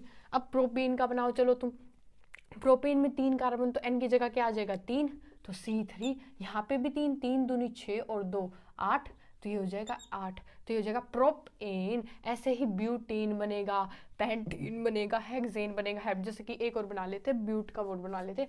ब्यूट में कितने हैं 4 कार्बन तो 4, तो C4, यहाँ पे 4 लगोगे 4 दूनी 8 और 9 10, H10। कुछ नहीं करना, ये जो N नहीं है यहाँ पे नंबर ऑफ है, ये पुट कर देना नंबर ऑफ कार्बन। अगर 1 है तो 1 पुट कर देना, 2 है तो 2, 3 है तो 3, 4 है तो 4, ठीक है, ऐसे पुट कर देने। अब अगर मैं एल्कीन की बात करूं तो एल्कीन में क्या था, हमारा फॉर्मूला था CnH2n, ठीक है। यहाँ से मुझे पता चल रहा है, देख अब मैं कह दूं C3H8 तो मुझे झट देसी तभी पता चल जाता है C3H8 क्या है, प्रोपेन है, क्या है प्रोपेन। अब जैसे मैं एल्कीन की बात करूं, एल्कीन में अगर मैं मिथीन का देखूं तो मैं क्या देखूंगी, C1 है, H और यहाँ पे भी 1 है, 2 1 कम 2 तो CH2। लेकिन बेटा ये बनता नहीं है एल्कीन, क्यों नहीं बनता है, देख फॉर्मूला तो ये बन रहा है इसमें पुट करने के बाद, NN में पुट करने के बाद। पर तुम मेरी एक बात देखियो मित्र, ध्यान से मेरी बात देखियो फ्रेंड, ठीक है। देख ये कार्बन है, मैंने कहा यहाँ 2 हाइड्रोजन है, एक हाइड्रोजन मान ली ये है और एक हाइड्रोजन ये, भैया इसके तो 2 और मिसिंग है, ये तो कार्बन कंप्लीट ही नहीं हो रहा, तो इस वजह से ये इसका कभी बनता ही नहीं है मीथेन। समझ में आया, क्योंकि इस फॉर्मूले में पुट होने के बाद बन ही नहीं रहा। अगला बनेगा, देखो इत में कितने हैं 2 कार्बन, 2 पुट करो C2, 2 यहाँ पे पुट करो, 2 दूनी 4 H4, ये बन रहा है, क्यों बन रहा है ये देखो, C है कार्बन, 2 कार्बन के बीच में डबल बॉन्ड लग जाएगा, डबल बॉन्ड क्यों, क्योंकि एल्कीन है, एल्कीन में लगता है हमारा डबल बॉन्ड, क्या लगता है डबल बॉन्ड लग गया। अब H कितने हैं 4, तो 1 2 और ये 3 और ये 4, अब गिन ले बेटा, तो गिन ले। अब ये कार्बन है, देख 1 2 3 4, 4 बॉन्ड बन रहे, मतलब कार्बन के 8 इलेक्ट्रॉन कंप्लीट है। इसके भी देख 1 2 3 4, इसके भी 4 बन रहे, मतलब इसके भी कंप्लीट है। समझ में आ रही है आपको बात, तो ऐसे बनी ये C2H4। तो मतलब कि एल्कीन तो शुरू हो जाता है मिथ से, लेकिन जो एल्कीन होता है ना बेटा वो इत से शुरू होता है। किससे शुरू होता है ये, इत से क्यों होता है, क्योंकि मिथेन में बेटा ये एक कार्बन है, डबल बॉन्ड बनाएगा किससे, ये बताओ ना तुम, किससे बनाएगा डबल बॉन्ड तो तब बनाएगा जब 2 कार्बन होंगे, ठीक है। अब एल्काइन की बात करो तो एल्काइन में मिथ भी नहीं बनता, इथ भी नहीं बनता। क्यों नहीं बनता, देखो मैं दिखाती हूँ तुम्हें। इसका फॉर्मूला क्या था, CnH2n-2 साइड लिखा हुआ है। अब देख C में 1 पुट करो, C 1 हो गया, यहाँ पर 1 पुट कर, 2 1 कम 2 और 2 में से 2 गया तो H0। ऐसा हो सकता है भाई, C को तो 4 चाहिए, कह रहा है कि कोई H लगा ही नहीं हुआ, तो नहीं बना। दूसरा देख C में 2 पुट कर, इत के 2 है तो 2 पुट कर यहाँ पर C2, यहाँ पर 2 पुट कर, 2 दूनी 4 और 4 में से 2 गए 2 H2। अब देखिए करके देख, कोई भी 2 C हैं, मान ले इनके बीच में आइन का मतलब क्या है, ट्रिपल बॉन्ड लगा, यहाँ पर 1 H लग गया और यहाँ पर 1 H लग गया, तो 3 4 पूरे हो गए, मतलब बन रहा है ना, सॉरी यहाँ पे गलती होगी बेटा, ठीक है, ये भी बन रहा है, इथाइन भी हमारा बन रहा है, देखो बन रहा है ना। C2 ट्रिपल बॉन्ड लगा दिए और एक H जोड़ दिया, तो मतलब बन रहा है, ठीक है। इसमें भी मिथाइन नहीं बन रहा और इसमें क्या नहीं बन रहा, मिथीन नहीं बन रहा। अब जैसे प्रोप का देख लो, प्रोप में कितने हैं 3 कार्बन, तो 3 जोड़ो C3, अब ये 3 दूनी 6, 6 में से 2 गए, 6 5 4 H4। अब ये देख ये C कितने हो गए, 3 हो गए। अब देख 1 2 3, एक में ट्रिपल बॉन्ड तो आएगा ना, ट्रिपल बॉन्ड क्यों लगा रही हूँ, क्योंकि एल्काइन में ट्रिपल बॉन्ड लगता है इसलिए लगा रही हूँ, ठीक है। अब देख इनको हटा दे एक बार। अब H कितने हैं, 4 चाहिए। तो देख, एक इसके साथ होगा, एक तो H इसके साथ होगा, एक इसके साथ होगा, 2 3, अब इसके साथ कंप्लीट है, 3 और 1 4 इसके साथ कंप्लीट है, इस वाले के साथ कंप्लीट है, 3 और 4 इसके साथ भी कंप्लीट हो गया, 1 2 3 4, अब ये रह गया 1 4 H, देखिए इसके साथ भी कंप्लीट होंगे, ये बन गया, बन रहा है, मतलब इसमें भी बन रहा था तो ये बन रहे हैं। अभी ऐसे ऐसे करके ना आप सबके लिख सकते हो, ये ऐसे फॉर्मूले आए हैं। फॉर्मूले में कुछ नहीं करना, सिर्फ फॉर्मूले में एन की वैल्यू पुट करनी है। एन की वैल्यू पुट कब करोगे, जब तुम्हें ये पता चलेगा, जो ऐसे कोई भी ब्यूट कह रही हो तो तुम्हें पता होना चाहिए ब्यूट के अंदर 4 कार्बन होते हैं। अब वो पूछो कि क्या पूछना चाहते हो, एल्केन पूछना चाहते हो, ईन पूछना चाहते हो, याइन, जो पूछे उसके फॉर्मूले में पुट कर दो। जैसे कि मान लो मैंने पूछा तुमसे हेप्ट पूछा, अब हेप्ट में क्या है, 7 कार्बन है। अब मैंने पूछ लिया एल्केन, एल्केन पूछ लिया तो 7 पुट कर देना, C7, यहाँ पे 7 दूनी 14 15 16 H16, ये हो गया भैया फॉर्मूला। मान लो मैंने तुमसे यही एल्कीन पूछ लिया तो यहाँ पे 7 पुट कर देना, C7, यहाँ पे 7 दूनी 14, तो H कितने हो गए, 14 हो गए। समझ में आ रही है बात। अब ये देख, इसमें पुट कर देना, C हो गए 7, H 7 दूनी क्या हो गई 14, 14 में से 2 गई, कितने बचे 12, H 12 हो गए। अब तुम करके देख लेना, ये हो जाएगा। देखो भाई, तो ये ऐसे ही करने हैं। अब देख, जैसे कि कोई भी तुम्हें कह दे तो इसको क्या कहेंगे, मीथेन कहेंगे। अब मीथेन बनता ही नहीं है, और हमारा क्या नहीं बनता, मिथाइन भी नहीं बनता। अब जैसे कि इथेन बनेगा, इथीन बनेगा और इथाइन बनेगा। अब नीचे वाले सारे ऐसे ही बनेंगे। बस तुम क्या करना, फॉर्मूलों में पुट करके देखना अपनी नोटबुक पे, और तुमसे सारे फॉर्मूले बन जाएंगे, फिर तुम हैप्पी हो जाओगे, है ना। अब चलते हैं हम हमारे नेक्स्ट टॉपिक पर। जैसे कि अभी हमने देखे थे एल्केन, एल्कीन, एल्काइन के फॉर्मूले, है ना। अब हमें सारे फॉर्मूले तो लिखने आ गए, अब सीखते हैं उनके स्ट्रक्चर बनाना, कि उनके स्ट्रक्चर कैसे बनाते हैं। तो देखो, एल्केन का फॉर्मूला अब तुम्हें याद है, क्या है बताओ, क्या है, CnH2n+2। एल्कीन का पता है, यस मैम पता है, CnH2n। एल्काइन का पता है, यस मैम पता है, क्या, CnH2n-2, है ना। अब देखो, मिथ है, क्या है, मिथ, मिथ का मतलब एक कार्बन, एक कार्बन है तो यहाँ पे क्या होगा, C, एक है तो 2 1 कम 2 और 2 4, CH4 होगा। इतनी बात समझ में आ गई, तो तुम्हें ये फॉर्मूला तो बनाने आ गए। अब इनका स्ट्रक्चर कैसे बनाएंगे, सबसे पहले जितने कार्बन है उतने कार्बन बनाओ।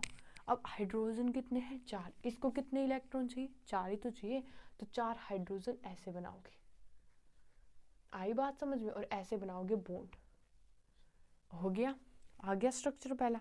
अब देख मिथीन का देख, चलो पहले इसके करते हैं, फिर इसके, और फिर ऐसे करते हैं, ठीक है।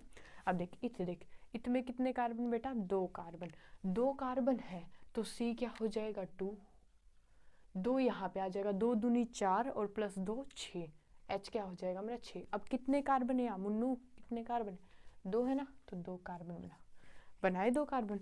अब मेरे हाइड्रोजन कितने हैं, हाइड्रोजन है मेरे 6, तो 6 है, तो फिर 1 2 3 4 5 और ये 6 आया बनाना। देखो ये इसका है और ये ऐसे आ गया बनाना। अब अगले का देखते हैं, अगले का क्या है, प्रोपेन। प्रोपेन में कितना होता है, C3, तो 3 यहाँ पे पुट करो, 3 यहाँ पे 3 पुट करो, 3 दूनी 6 और 2 8, तो H कितना हो गया 8। मेरे साथ साथ बनाओ आप भी, तभी तो आएंगे। C3 है तो 1 2 3 है। अब H कितने हैं 8, सिंगल सिंगल बॉन्ड। अब सिंगल सिंगल बॉन्ड मुझे कैसे पता चल रहा है, क्योंकि एल्केन है ना तो सिंगल बॉन्ड आएगा। अब H 8 है तो 1 H यहाँ पर, 1 H यहाँ पे, 1 H 1 H 1 H 1 H 1 H 1 H, है ना। यहाँ पे भी H, यहाँ पे भी H, यहाँ पे भी H, बिल्कुल ईजी होती है चीज़ें आगे बनानी। अब ऐसे ही, अब ये वाली सारी आप बनाओगे। अब बात करते हैं हम किसकी, इन की। चलो अब देखो, मिथेन तो बन नहीं सकता, नहीं बन सकता ना। चलो मैं दोबारा बताती हूँ, देख मिथ में कितने कार्बन, एक कार्बन, एक कार्बन होगा तो C, एक होगा तो H कितने होंगे 2।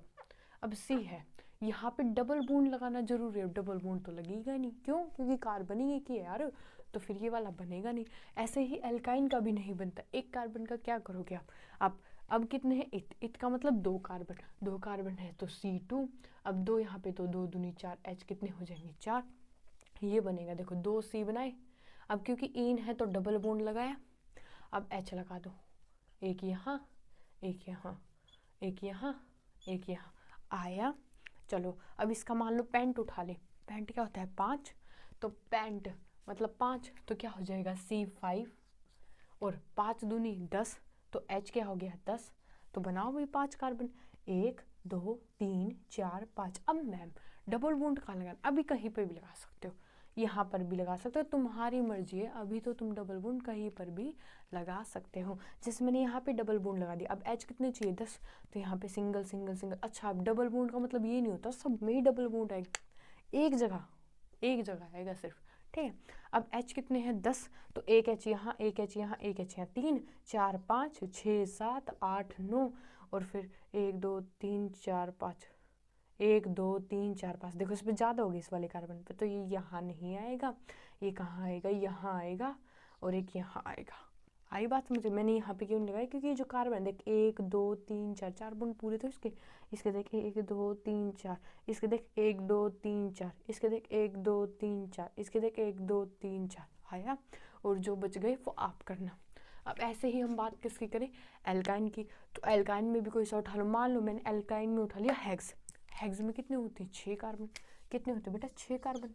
अब 6 यहाँ पे पुट करोगे, 6 दूनी 12, और 12 में से 2 गए, कितने बचे 10। अब ये बनाओ, यहाँ पे बना दूँ तो फिर देख लेना 6 हैं, 1 2 3 4 5 6।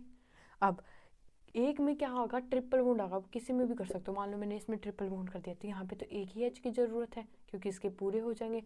यहाँ पे ऐसे, यहाँ पे 2 H, यहाँ पे भी 2, यहाँ पे भी 2, यहाँ पे भी 2, यहाँ पे 3, देखो कितने हो गए 1 2 3 4 5 6 7 8 9 10 11 12, है ना बेटा। 12 कैसे हो गए बेटा, अच्छा हाँ ये 2 नहीं लगेंगे, ये 2 क्यों नहीं लगे। अब देखो मैं भी ये गलती करूँ, तुम भी ध्यान से देखना, ये जो कार्बन है ना इस पे तो पूरे ही है, एक 1 2 3 4, तो इस पे नहीं लगेगा, ऐसे हमें देखना होता है ना। अभी मैंने जल्दबाजी में कर दिया था गलत। अब देख अब कंप्लीट हो जाएंगे 1 2 3 4 5 6 7 8 9 10, है ना C6H10। अब एक और उठा लो, मान लो तुमने हेप्ट उठा लिया, हेप्ट में क्या है C7 है, तो फिर यहाँ पे लिखो C7, 7 दूनी 14, 14 में से 2 गए 12। अब C7 बना लो, देख 1 2 3 4 5 6 7, 7 बना लिए। ट्रिपल बॉन्ड कहीं लगा सकते हो, मान लो कि बार मैंने यहाँ लगा दिया। अब लगाने पड़ेंगे H, तो एक H तो यहाँ लग गया मान लो।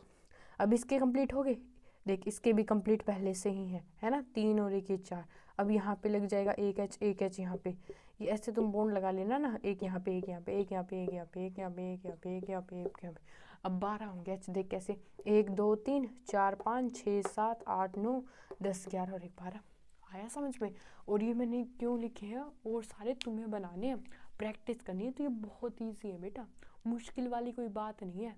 समझ में आई आपको बात। चलो अब नेक्स्ट टॉपिक तो चलो भाई, अभी तक हमने देखा एसाइक्लिक के एल्केन, एल्कीन और एल्काइन का फॉर्मूला कैसे है, और उसकी प्रैक्टिस करी कि उसके स्ट्रक्चर कैसे बनाते हैं। अब हम देखते हैं अपना साइक्लो एल्कीन। ये जो साइक्लो एल्कीन किस में था, एसाइक्लिक में था ना।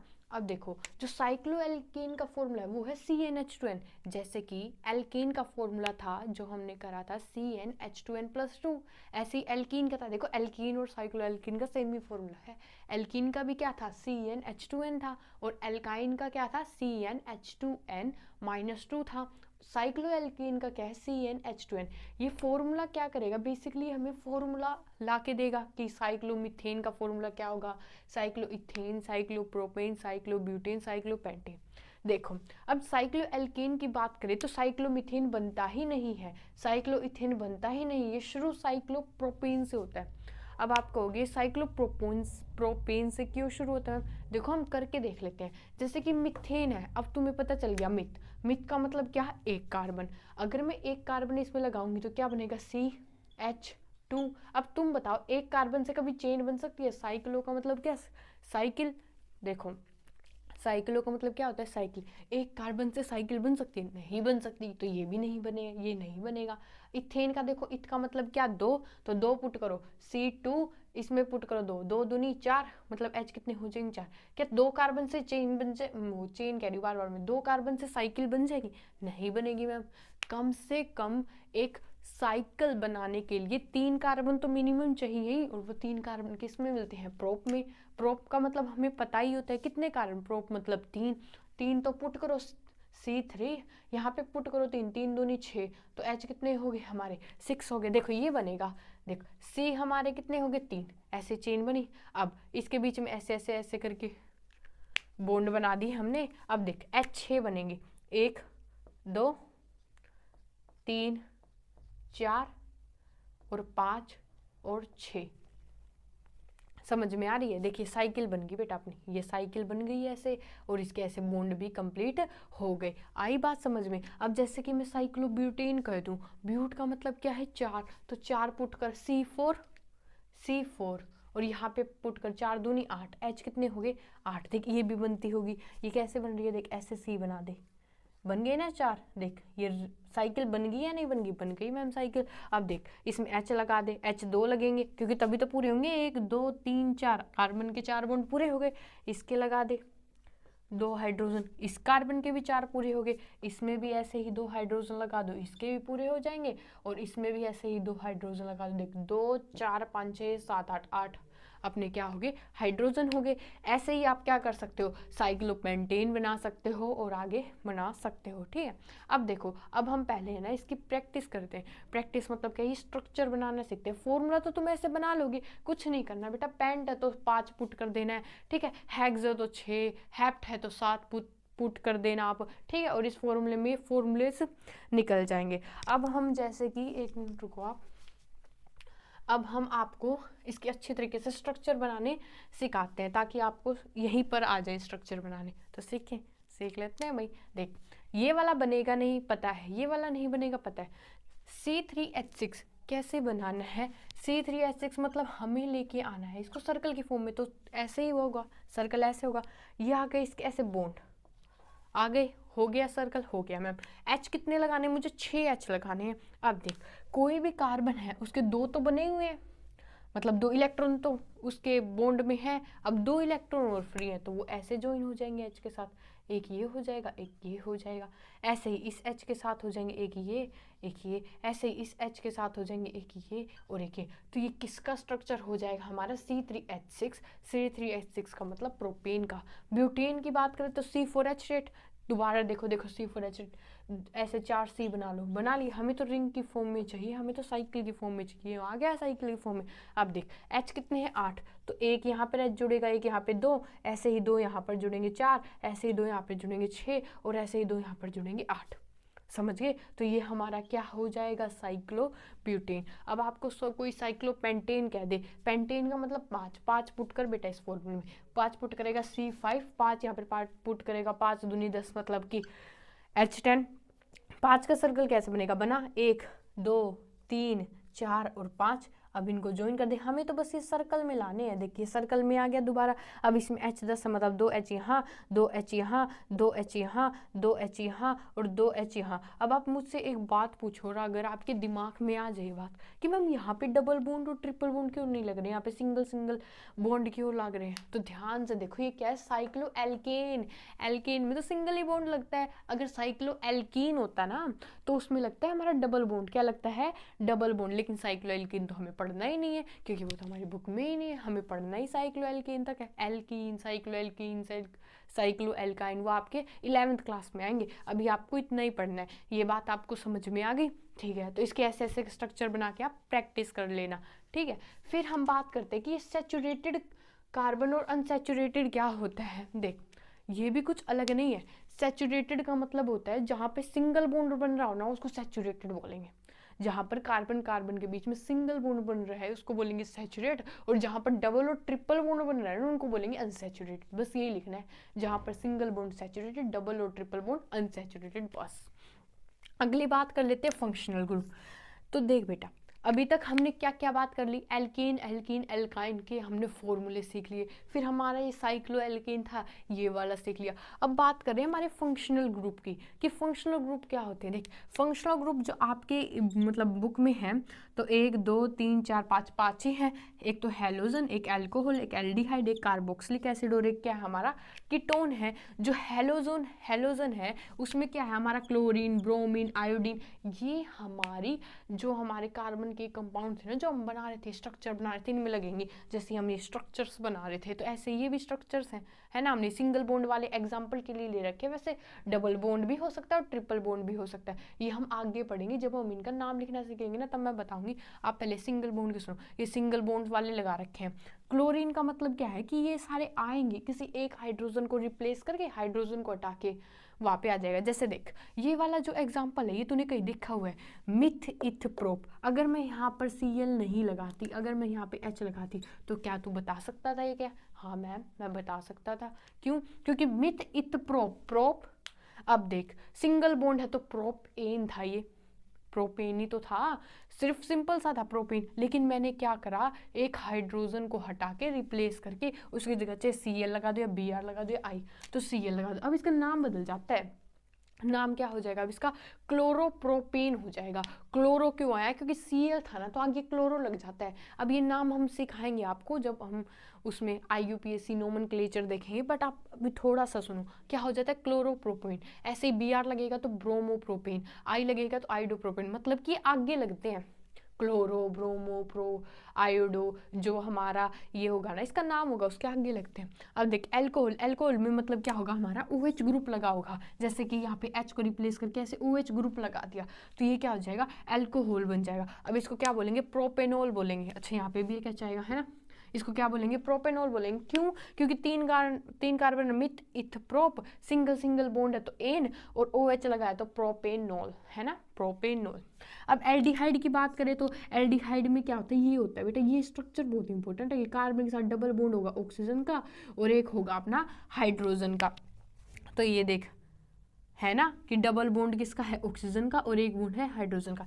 एक बात तुम मेरी ध्यान से याद रखो, ठीक है, दिमाग में। वो क्या बात है कि जो एल्डिहाइड होता है ना बेटा, एल्डिहाइड का ये जो ग्रुप होता है ये कहाँ लगेगा? सिर्फ कार्बन के कोनों में लगेगा। मतलब कि जो दो कॉर्नर वाले कार्बन होंगे ना उन्हीं पे लग सकता है ये ग्रुप।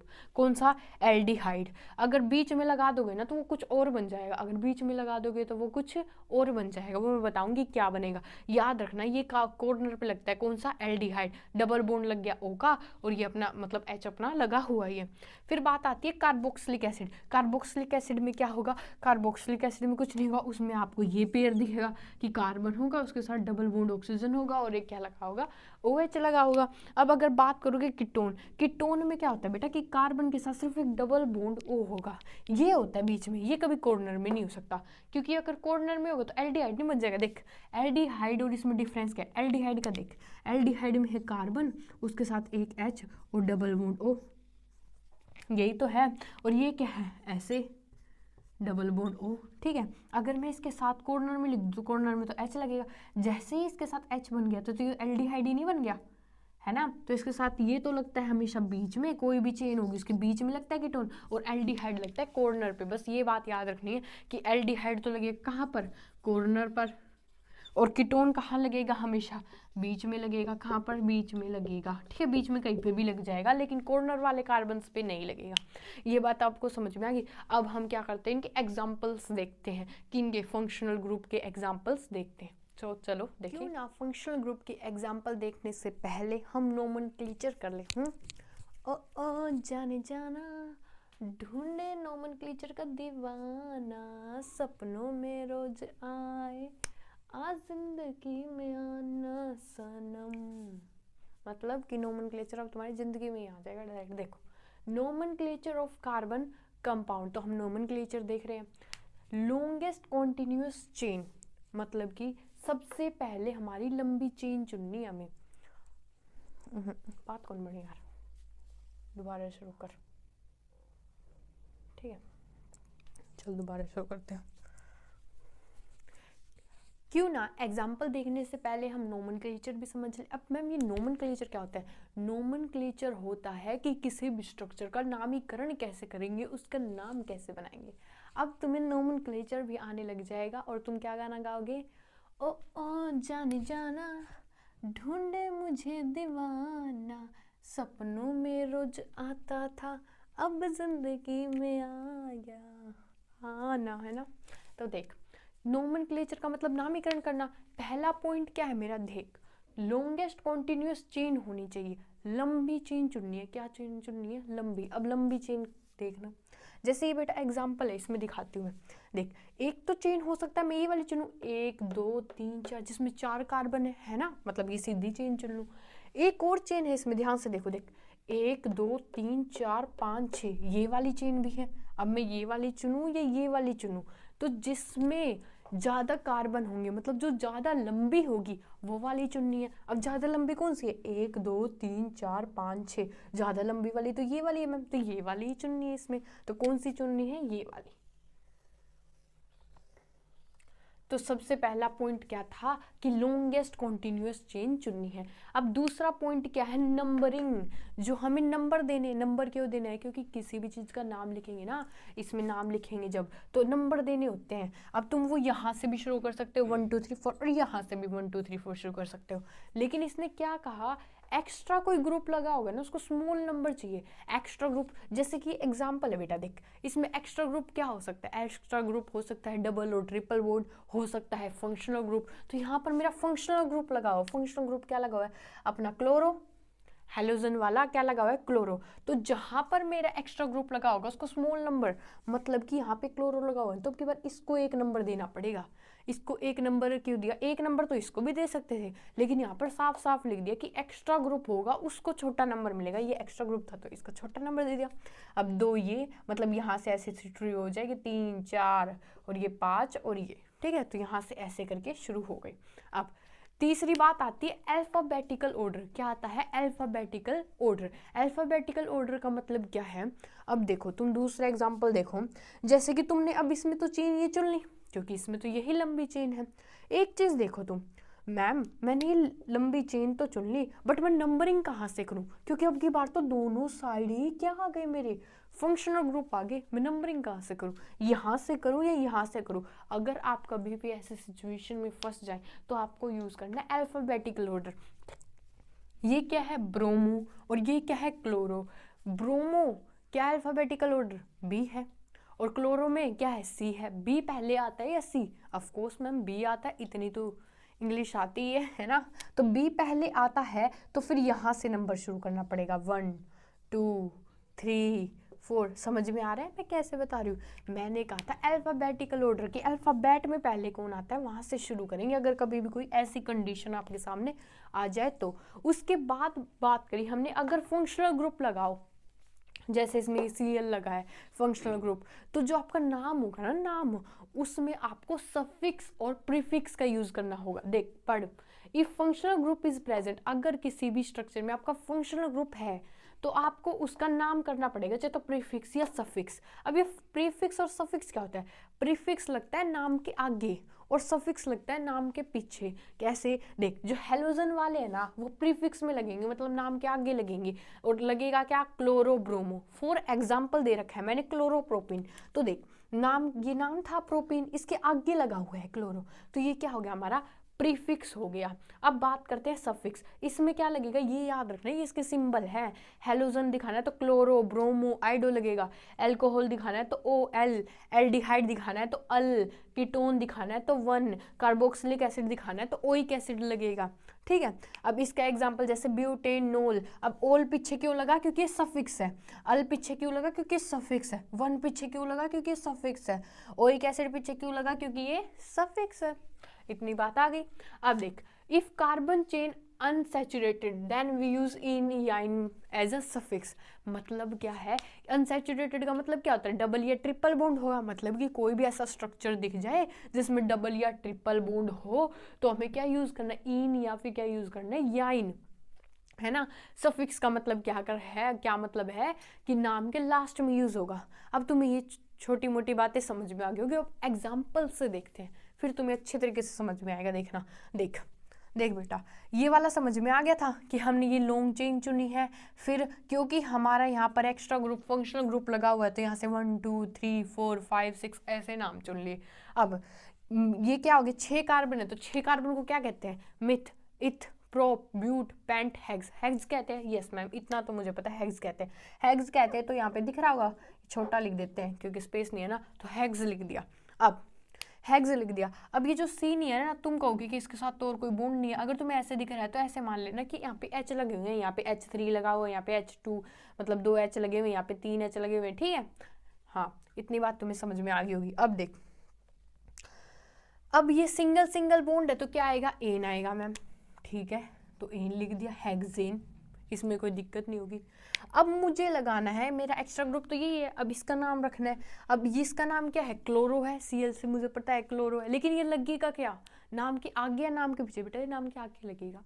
क्यों लगेगा मैम नाम के आगे, क्योंकि हमने बात करी थी प्रीफिक्स होता है हेलोजन, प्रीफिक्स मतलब आगे लगते हैं, तो ये क्या लग जाएगा, क्लोरोहेक्सेन, ठीक है। अब एक बात और, अगर मैम मान लो ये क्लोरीन यहाँ ना होता, ये क्लोरीन यहाँ ना होता, क्लोरीन दूसरे नंबर पर लगा होता, तो हम क्या लिखते, तो आप लिखते 2 क्लोरो, 2 पे है क्लोरोहेक्सेन, 2 नंबर है जो उस पे क्लोरो है हेक्सेन, ठीक है। ऐसे ही 3 पे लगा होता तो क्या लिखते, 3 क्लोरोहेक्सेन। अब एक चीज और सोचो, देखो एक चीज और बताती हूँ मैं इसी में ही। अब वो क्या बात है कि अगर मैम अगर ये हो जाता कि 2 पे भी क्लोरो लगा हुआ है और 3 पे भी क्लोरो, तो क्या लिखते, तो आप लिखते, देख बेटा पीछे तो हेक्सेन ही आएगा, हेक्सेन की कहानी तो तुम्हें पता ही है। अगर 2 और 3 ऐसे लगा होता ना तो ऐसे लिखते 2,3 डाइक्लोरो, क्या लिखते, डाइक्लोरो। डाइक्लोरो का मतलब क्या है, 2, है ना, कि 2 क्लोरीन है तो 2 क्लोरो। आ गई ये बात समझ में। अब तुम नेक्स्ट एग्जांपल देखो, जैसे कि हमने ये लॉन्ग चेन चुन ली क्योंकि इसमें चेन ही है। अब 1 इसको नंबर क्यों दिया, क्योंकि अल्फाबेटिकली ऑर्डर में था ये, बी पहले आता है से ऑफ कोर्स। तो अब तुम इसका नाम कैसे करोगे, सबसे पहले तो तुम्हें कार्बन काउंट करने, देख मिथ इथ प्रो ब्यूट, ब्यूट आ रहा है मतलब 4 कार्बन, तो मैंने लिख दिया ब्यूट, क्योंकि सभी जगह सिंगल बॉन्ड है तो मैंने लिख दिया एन। इतनी बात समझ में आ गई। अब देख, फर्स्ट पे मेरा ब्रोमो है और 4 पे मेरा क्या है, क्लोरो, तो क्या लिखूंगी, 1 ब्रोमो 4 क्लोरो, ऐसे समझ रहे हो, ऐसे लिख देना, 4 क्लोरो इसमें आ नहीं रहा, और क्या हो जाएगा, ब्यूटेन। आई बात समझ में। अब नेक्स्ट स्टेप देखो, नेक्स्ट वाला देखो, तो देख इसमें लंबी चेन कौन सी होगी, यहाँ पर क्या हो रहा है, 1 2 3 4 5 6 ऐसे ले रहे हैं तो 6 कार्बन आ रहे हो, ऐसे ले रहे तो 1 2 3 4 5 ऐसे ले रहे तो सिर्फ 5 ही आ रहे, तो हमारी लंबी चेन ये वाली है, मतलब अब की बार लॉन्गेस्ट चेन सेलेक्ट कर ली। अब हमें नंबर कहाँ से देने हैं, जहाँ पर कोई भी एक्स्ट्रा ग्रुप लगाओ, पास लगाओ। देख बेटा यहाँ से नंबर दे सकती है 1 2 3, नहीं मैम नहीं दे सकते, क्योंकि एक्स्ट्रा ग्रुप तो ये लगा हुआ है, तो यहाँ से शुरू करना पड़ेगा, क्योंकि तभी तो इसको 2 नंबर मिलेगा, और कहीं से शुरू कर लो आप, 2 नंबर से ज़्यादा ही मिलेगा। तो यहाँ से शुरू करा मैंने, ए ऊपर लिख लेते 1 2 3 4 5 और 6, और 6 क्या होते हैं, हेक्स होता है, तो मैंने लिखा हेक्स। अब क्योंकि सिंगल सिंगल बोर्ड है तो एन, हेक्स एन। अब 2 पे क्या लगा हुआ है बेटा, एक कीटोन लगा हुआ है, क्या लगा हुआ है, 2 पे कीटोन लगा हुआ है। एक बात और जो मैं बतानी भूल गई, क्या बात थी कि अगर सफिक्स होगा ना, सफिक्स, ये जो सफिक्स है, ओ लग रहा है, अल लग रहा है, वन लग रहा है, ओइक एसिड लग रहा है, जो भी हमारा मेन होगा, जैसे कि प्रोपेन है तो उसका ई हटके फिर लगेंगी ये सारी चीजें। जैसे कि देख मैंने यहाँ पे ब्यूटेन आना था लेकिन ई हटा के ओल लिखा है, ब्यूटेन आना था लेकिन ई हटा के अल लिखा है, ब्यूटेन आना था लेकिन ई हटा के वन लिखा है। समझ में आ रही है बात। अब ये हेक्सेन तो मुझे समझ में आ गया, यहाँ पे है। अब ये किस पे है बेटा, 1 2 2 पे क्या लगा हुआ है, कीटोन। कीटोन की जगह क्या यूज करेंगे, सफिक्स। सफिक्स क्या था हमारा, 1। देख कीटोन है, कीटोन की जगह यूज करेंगे सफिक्स, सफिक्स की जगह हमारे क्या था, 1।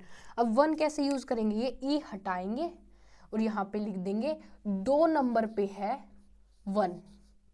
इससे समझ में आ जाएगा लोगों को। हेक्स का मतलब 6 कार्बन, एन का मतलब सिंगल सिंगल बॉन्ड, 2 के ऊपर है कीटोन, तो 2 के ऊपर है क्या, कीटोन। अगला देखते हैं, अगला देखो, इसमें फिर चेन चुननी है तो कौन सी चेन चुनूंगी, ऑफ कोर्स ये वाली चुनूंगी, ये वाली लंबी दिख भी रही है और है भी यही लंबी। अब नंबरिंग करना, अब नंबरिंग कहाँ से करोगे, अगर तुम यहाँ से नंबरिंग करते हो, देख यहाँ से नंबरिंग करते हो 1 2 3 4 5, तो तुम्हारा 3 नंबर पे आएगा CH3, और वहां से कर रहे हो 1 2 3 तो भी 3 नंबर पे ही आ रहा है, कोई फर्क नहीं पड़ रहा। लेकिन यहाँ पर हमारा 2 पे क्या आ रहा है, हमारा डबल बॉन्ड आ रहा है, लेकिन वहां से गिनोगे तो 1 2 3 4 3 पे आ रहा है डबल बॉन्ड भी, तो पास कहाँ से पड़ रहा है, यहाँ से नहीं पड़ रहा। देख ध्यान से मेरी बात समझ, CH3 तो दोनों साइड से सेम पड़ रहा है, तो CH3 को छोड़ दे, इसको छोड़ दे। CH3 को क्या कहते हैं वैसे? मिथाइल कहते हैं। क्या कहते हैं? मिथाइल। अब CH3 को तो छोड़ दे, तू बस ये देखिए डबल बॉन्ड किसके पास पड़ रहा है। अगर यहाँ से देख रही हो तो 2 नंबर पे पड़ रहा है डबल बॉन्ड, और यहाँ से देख रही हो तो 1 2 3 3 नंबर पे पड़ रहा है। 2 छोटा है या 3? 2 छोटा है मैम, ठीक है। तो मतलब ये वाली लाइन ऐसे चुनेंगे। इतनी बात समझ में आ गई? आगे अब ये देखिए CH3 है, इसको मिथाइल कहते हैं। देख इसको मिथाइल क्यों कहते हैं, मैं एक छोटी सी चीज़ तुम्हें बता दूं। जैसे हमें पता था CH4 क्या होता है? मीथेन होता है। क्या होता है CH4? मीथेन होता है। अगर मैं इसके अंदर से एक H हटा दूं ना, CH3 कर दूं, तो ये बन जाता है मिथाइल। क्या बन जाता है? मिथाइल।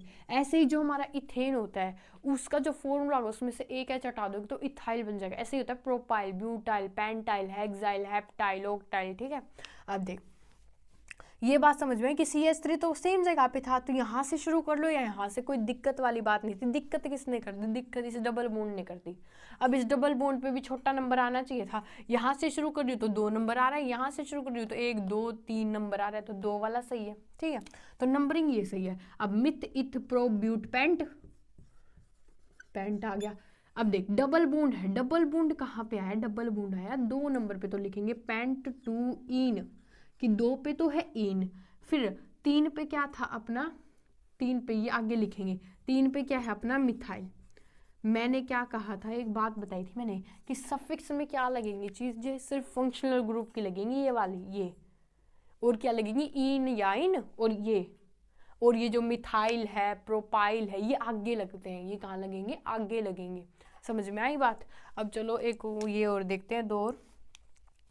तो देख इसमें भी यही वाली चेन चुनेंगे, क्योंकि यहीं से है 1 2 3 4 है, ऐसे है मैम ऐसे।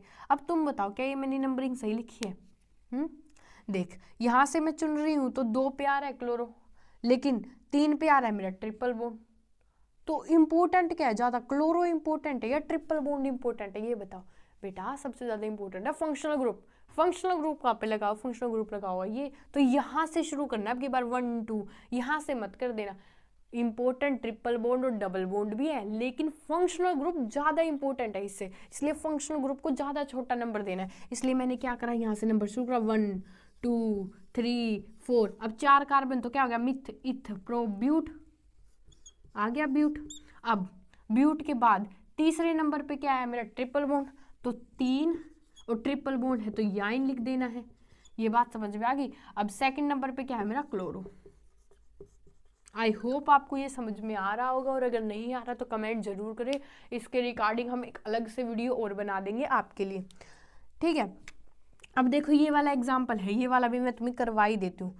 तो देख बेटा इसमें भी हम हमें चेन चुननी है। कौन सी चेन चुनेंगे? तो ये वाली चेन चुन रही तो 1 2 3 4 4 कार्बन आ रहे, और ये वाली चुन रही हूँ 1 2 3 4 5 कार्बन आ रहे। 4 कार्बन से ये 5 से ये मैम लॉन्ग चेन चुननी है, तो मैंने लॉन्ग चेन चुन ली, ये चुनी लॉन्ग चेन। इतनी बात समझ में आ गई होगी। अब मुझे देने हैं नंबरिंग, फिर वही बात आ गई। अब नंबरिंग कहाँ से दूँ? यहाँ से दूँ या यहाँ से दूँ? ये देख एक्स्ट्रा ग्रुप कहाँ से लग रहे? एक्स्ट्रा ग्रुप तो दोनों जगह से लग रहे मैम। यहाँ से तो ट्रिपल बॉन्ड शुरू हो रहे हैं, यहाँ से मेरा आइडो शुरू हो रहा है। तो अब ये देखो कि फंक्शनल ग्रुप कहाँ से शुरू हो रहा है, क्योंकि फंक्शनल ग्रुप डबल बॉन्ड और ट्रिपल बॉन्ड से ज़्यादा इंपॉर्टेंट है। तो फंक्शनल ग्रुप हो रहा है मेरा यहाँ से शुरू, तो यहाँ से नंबर देना शुरू कर दो। क्या? इसको 1, इसको 2, इसको 3, इसको 4, इसको 5, और 5 को क्या कहते हैं? पेंट। क्या कहते हैं? पेंट। तो मैंने क्या लिखा? पेंट। अब देख पीछे क्या लिखना है? Triple bond. अब ट्रिपल बॉन्ड किस पे है? 1 2 3 तीसरे वाले कार्बन के पास आ रहा है, तो लिखना है 3 याइन। अब आगे देखो आप, 2 पे एक तो आ रहा है आइडो, और 3 पे हमारा ये क्या आ रहा है? सी कुछ सी है यहाँ पे, तो H3 होगा, मतलब H3 जुड़े होंगे, तो मतलब ये मिथाइल ग्रुप है, और ये है मेरा ग्रुप आइडो। अब I पहले आता है, ये M पहले आता है, गिनो ABCDEFGH I पहले आता है, M बाद में आता है। तो पहले क्या लिखेंगे? I, तो लिखेंगे 2 आइडो। 2 आइडो क्यों लिखा? क्योंकि 2 नंबर पे आइडो है, और फिर 3 नंबर पे क्या है हमारा? मिथाइल। तो लिखेंगे 3 मिथाइल, और फिर ये चीज़ लिख देना। समझ में आया कि 2 आइडो 3 मिथाइल पेंट 3 याइन, ये था। समझ में आए? आई होप आपको ये एग्जांपल समझ में आए होंगे, और थोड़ी भी डिफिकल्टी लग रही हो यार कमेंट ज़रूर करना। फिर अगर आप कमेंट करोगे ना तो हम इस पे ना एक अलग से वीडियो लाएंगे जिसमें ढेर सारे एग्जाम्पल करवाएंगे और अच्छी तरीके से तुम्हें समझाने की कोशिश करेंगे, क्योंकि ये वन शॉट है तो थोड़ा सा जल्दी हो रहा है यार, ठीक है। अब आते हैं हम अपने अब हमारा नेक्स्ट टॉपिक है लुईस डॉट स्ट्रक्चर। अब मैम ये लुईस डॉट स्ट्रक्चर क्या है? देखो बेटा, जो अभी तक हम करते आ रहे थे ना स्ट्रक्चर, जिसमें हम बॉन्ड बना रहे थे, single bond, double bond, triple bond, बस कुछ नहीं करना, उनकी जगह पॉइंट और क्रॉस लगा देना। कैसे? जैसे मैं आपको एक एग्जांपल करके दिखाती हूँ। फॉर एग्जांपल CH4 है। अब CH4 तो पता ही होगा क्या है, मीथेन है। अब तो तुम्हें पता ही चल गया।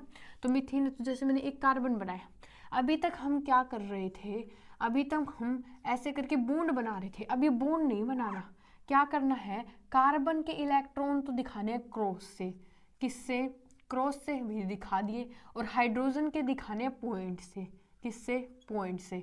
अब जैसे देखो हाइड्रोजन के कंप्लीट हो गए, इस हाइड्रोजन के हो गए, इसके हो गए और इसके भी हो गए। अब जो ये कार्बन है इसके ऐसे 8 इलेक्ट्रॉन ऐसे सर्कल करके दिखा देने, यही होता है लुईस डॉट स्ट्रक्चर, कि जो कार्बन है उसके दिखा दिया आपने, कितने हो गए, 8 हो गए, हाइड्रोजन के 2, हाइड्रोजन के 2, हाइड्रोजन के 2, हाइड्रोजन के 2। जैसे दूसरा है कौन सा, C2H6, जैसे कि 2 कार्बन लिए, यहाँ पर करवा देते हो, 2 कार्बन लिए, H कितने हैं अपने, 6, तो एक H यहाँ, एक H यहाँ, एक H यहाँ, एक H यहाँ, एक H यहाँ, एक H यहाँ, 6 हाइड्रोजन हो गए। अब जो कार्बन है उसके इलेक्ट्रॉन क्रॉस से, कार्बन के इलेक्ट्रॉन क्रॉस से बेटा, और जो हाइड्रोजन है उसके पॉइंट से डोनेट होंगे, ये कर दी हमने। अब इस हाइड्रोजन के पूरे हो गए, इस हाइड्रोजन के पूरे हो गए, इसके पूरे हो गए, इसके पूरे हो गए, इसके पूरे हो गए, इसके पूरे हो गए। अब इस कार्बन के पूरे करने, तो देख 2 2 4 5 6 और ये हो गए इस कार्बन के पूरे। अब इस कार्बन के पूरे करने, तो देख 2 2 4 5 6 7, और देख लेना सबके अंदर पूरे हो गए होंगे, कार्बन की भी, मतलब कि कार्बन का भी जो आउटर मोस्ट सेल है वो कंप्लीट हो गया, और हाइड्रोजन का भी आउटर मोस्ट सेल कंप्लीट हो गया। अब बात आती है chemical properties of carbon and compound. अब हम केमिकल प्रॉपर्टीज की बात करेंगे, और इस चैप्टर की ना केमिकल प्रॉपर्टीज भी बहुत इंपॉर्टेंट है, तो आपको सभी की प्रैक्टिस करके जानी है जो मैं आप बताऊंगी। पहले क्या है, कंबशन। कंबशन का मतलब क्या होता है, जलाना।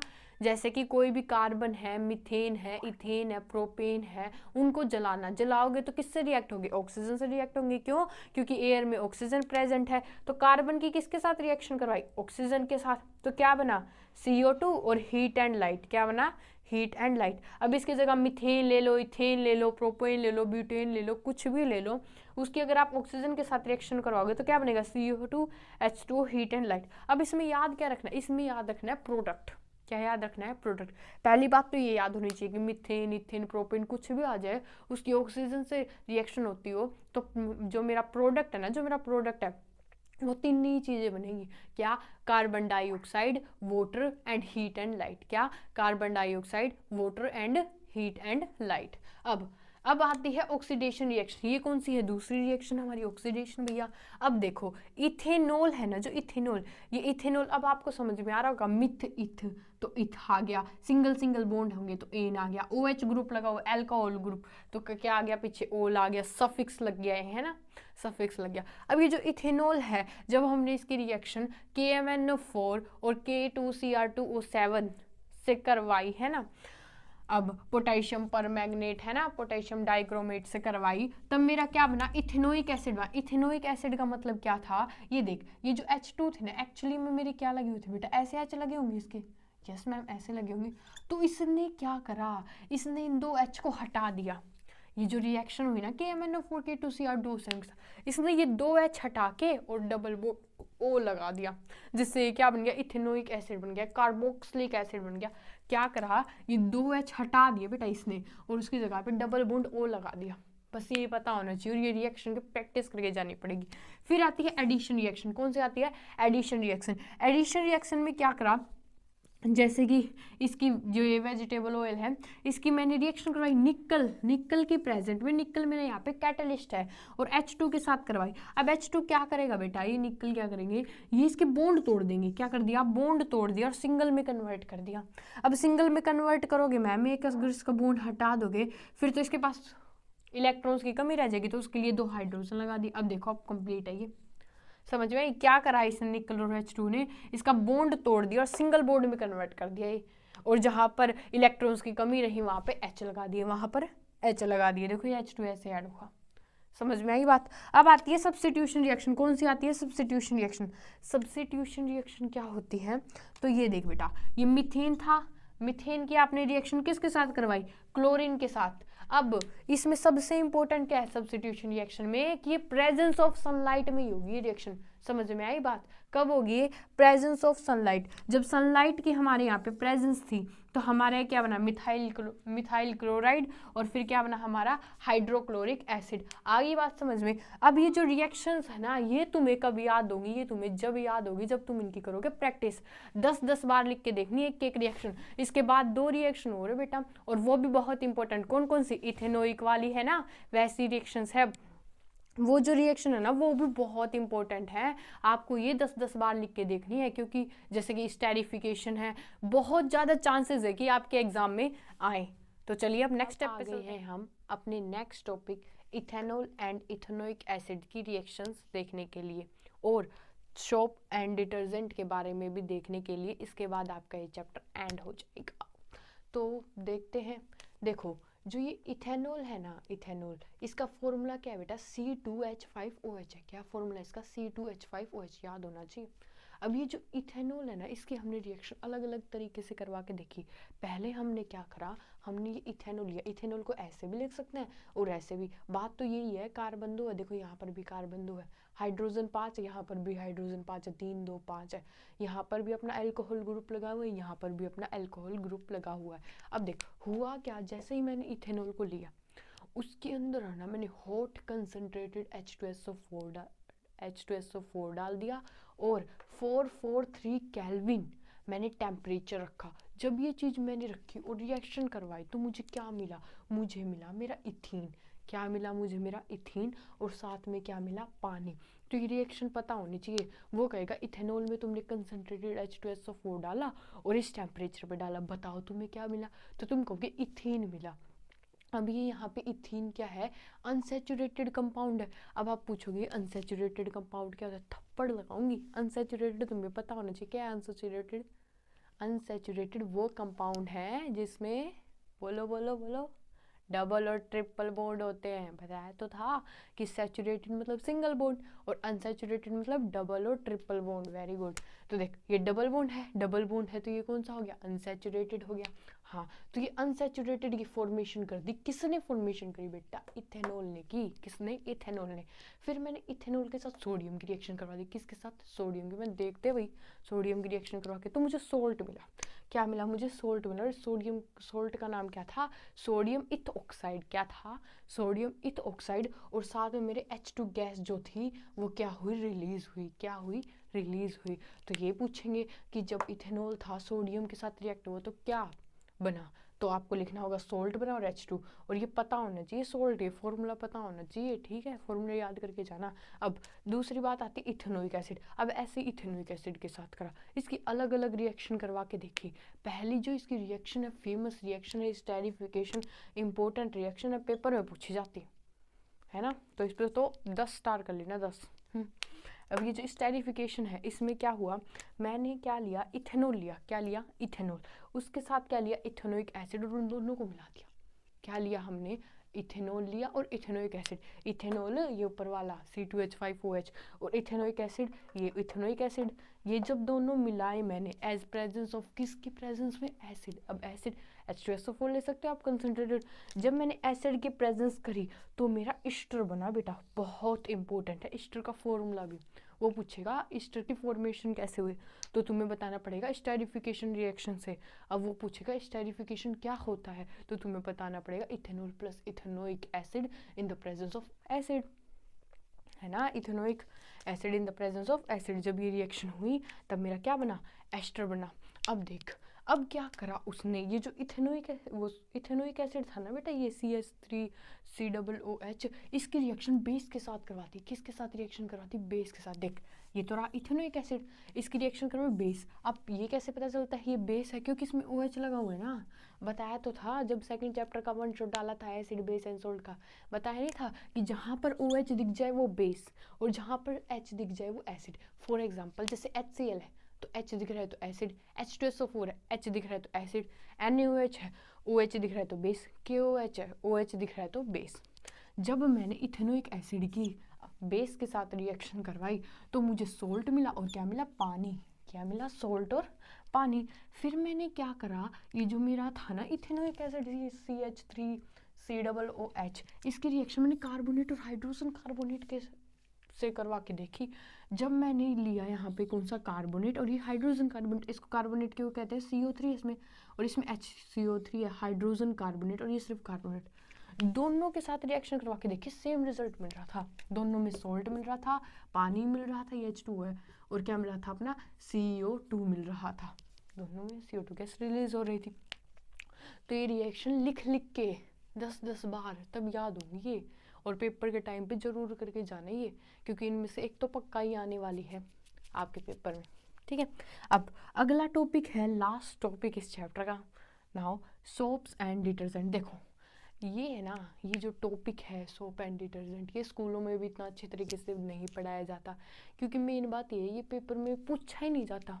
बहुत कम चांसेस होते हैं कि ये वाला आए, लेकिन फिर भी हम आपको बता देते हैं। इसमें इम्पोर्टेंट चीज़ तो ये है थोड़ी जो वो है, ये तो बस ऐसे ही है कि जो सोप होती है वो काम किस में करती है, सॉफ्ट वाटर में, लेकिन जो डिटर्जेंट है वो हार्ड वाटर में करते हैं। जो सोप है वो क्या होती है, वीक, इतनी अच्छी सफाई नहीं करती वो, जबकि सब अच्छी सफाई कौन करते हैं, उसके कंपैरिजन में डिटर्जेंट करते हैं। फिर बात करी जो सोप होते हैं उसके अंदर सोडियम पोटेशियम के सॉल्ट होते हैं, लॉन्ग चेन होती है, फैटी चेन है ना, इसमें भी यही बात है, बेंजीन सल्फोनिक एसिड। मेन चीज़ ये है, देखो ये चीज़ क्या, इसको ध्यान से समझो, है क्या एक्चुअली में। आप डिटर्जेंट और सोप को देखोगे ना अंदर से बिल्कुल, तो वो कुछ ऐसे दिख रहे हैं। एक कॉर्नर में तो लगे हुए सोडियम पोटेशियम के आयन, सोडियम और पोटेशियम के आयन, जो नेचर में होते हैं हाइड्रोफिलिक। अभी हाइड्रोफिलिक क्या होता है, देख हाइड्रो का मतलब तो होता है पानी, और फिलिक का मतलब होता है पसंद करना, है ना। तो क्या हुआ, ये पानी को पसंद करते हैं कौन, जैसे सोडियम का आयन हो गया, पोटेशियम का आयन हो गया, ये इतनी बात समझ आई। एक साइड लगा हुआ है इसके आगे कार्बोक्सिलिक, कार्बोक्सिलिक वाली चेन। अब वो क्या होती है, हाइड्रोफोबिक। अभी मैं हाइड्रोफोबिक क्या होता है, देख हाइड्रो का मतलब तो पानी, फोबिक का मतलब होता है डरना। अब ये क्या करता है, ये बंदा पानी से डरता है, देख यूँ समझ, तो ये बंदा पानी से डरता है और ये बंदा पानी को पसंद करता है।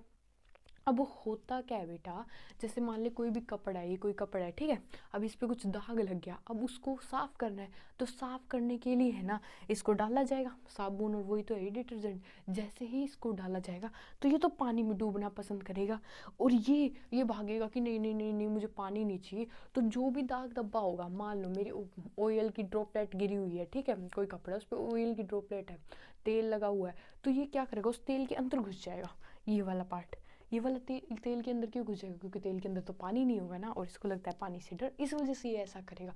फिर ऐसा, अब ये तो है नहीं कि एक ही होगा, ऐसे बहुत सारे होंगे, तो वो कुछ ऐसी फॉर्मेशन कर लेंगे। फॉर एग्जांपल देख, ये है ना एक कपड़ा है, ठीक है, मान ली ये एक टी शर्ट है, अभी तुम देखना मेरी टी शर्ट का कमाल, हाँ कुछ ऐसे, ठीक है, ड्राइंग पे मत जाना। अब ये जो मेरी टी शर्ट है ना, इसके अंदर क्या हुआ, जैसे मान लो यहाँ पे ऑयल का ड्रॉपलेट है, ये क्या है, ऑयल है मान लो यहाँ पे, ठीक है, तो होगा क्या, अब ये एक तो है नहीं, ऐसे ऐसे ऐसे ऐसे करके बहुत सारी हो जाएंगी। ये बाहर पता है क्या दिख रहा है, बाहर तुम्हें सोडियम पोटेशियम, सोडियम पोटेशियम, जो पानी को पसंद करती है वही तो रहेंगी पानी के अंदर, क्योंकि यहाँ पे हम पानी भी गिरेंगे तो वो पानी के अंदर रहेंगी। लेकिन जो ये अंदर वाली है ना, ये वाली साइड है जो इस ऑयल ड्रॉपलेट के अंदर घुस गई, क्यों, क्योंकि उसको तो पानी से डर लगता था। अब क्या होगा, ये जुड़ के इस ऑयल ड्रॉपलेट को अपने साथ मिक्स कर लेंगे, जो ये वाली होंगी, ये वाला जो पार्ट होगा, और उसके बाद जब हम इसके ऊपर पानी डालेंगे ना, तो ये तो जाएंगे साथ में, लेकिन इस ऑयल ड्रॉपलेट्स को भी अपने साथ ही ले जाएंगे। समझ में आया, तो क्यों कैसे साफ होती है कोई भी टी शर्ट होती है उस पर जब दाग धब्बा लग जाता है। तो ये था यार चैप्टर। देखो आई होप आपको ये चैप्टर पसंद आया होगा। पहली बात तो यार ये, हाँ ये चैप्टर थोड़ा सा लेंदी है, बट मैंने स्टार्टिंग में इसलिए कह दिया था ताकि आप इंटरेस्ट के साथ इसको पढ़ो। इस चैप्टर में ना आपको रिवीजन करने की बहुत ज़रूरत है, और ये चैप्टर आपको थोड़ा सा मुश्किल इस वजह से लगता है क्योंकि पहले आपने कार्बन के बारे में एकदम से पढ़ा नहीं ना, अब आप नए नए पढ़ रहे हो। लेकिन ये चैप्टर इंपॉर्टेंट बहुत है। इंपॉर्टेंट किस वजह से, क्योंकि क्लास 11 और 12th में यही बेस लगेगा अगर आप PCM लोगे या बायोलॉजी के साथ लोगे, है ना, तो फिर ये चैप्टर बहुत इंपॉर्टेंट होने वाला है, और ये करके जाना अच्छे तरीके से। ओके। और इसके रिएक्शंस करना, नोमेनक्लेचर करना, और जो कुछ नहीं समझ में आया तो यार प्लीज़ कमेंट करना, मैं उस पर अलग से वीडियो बनाने की कोशिश ज़रूर करूँगी। Thanks for watching new education.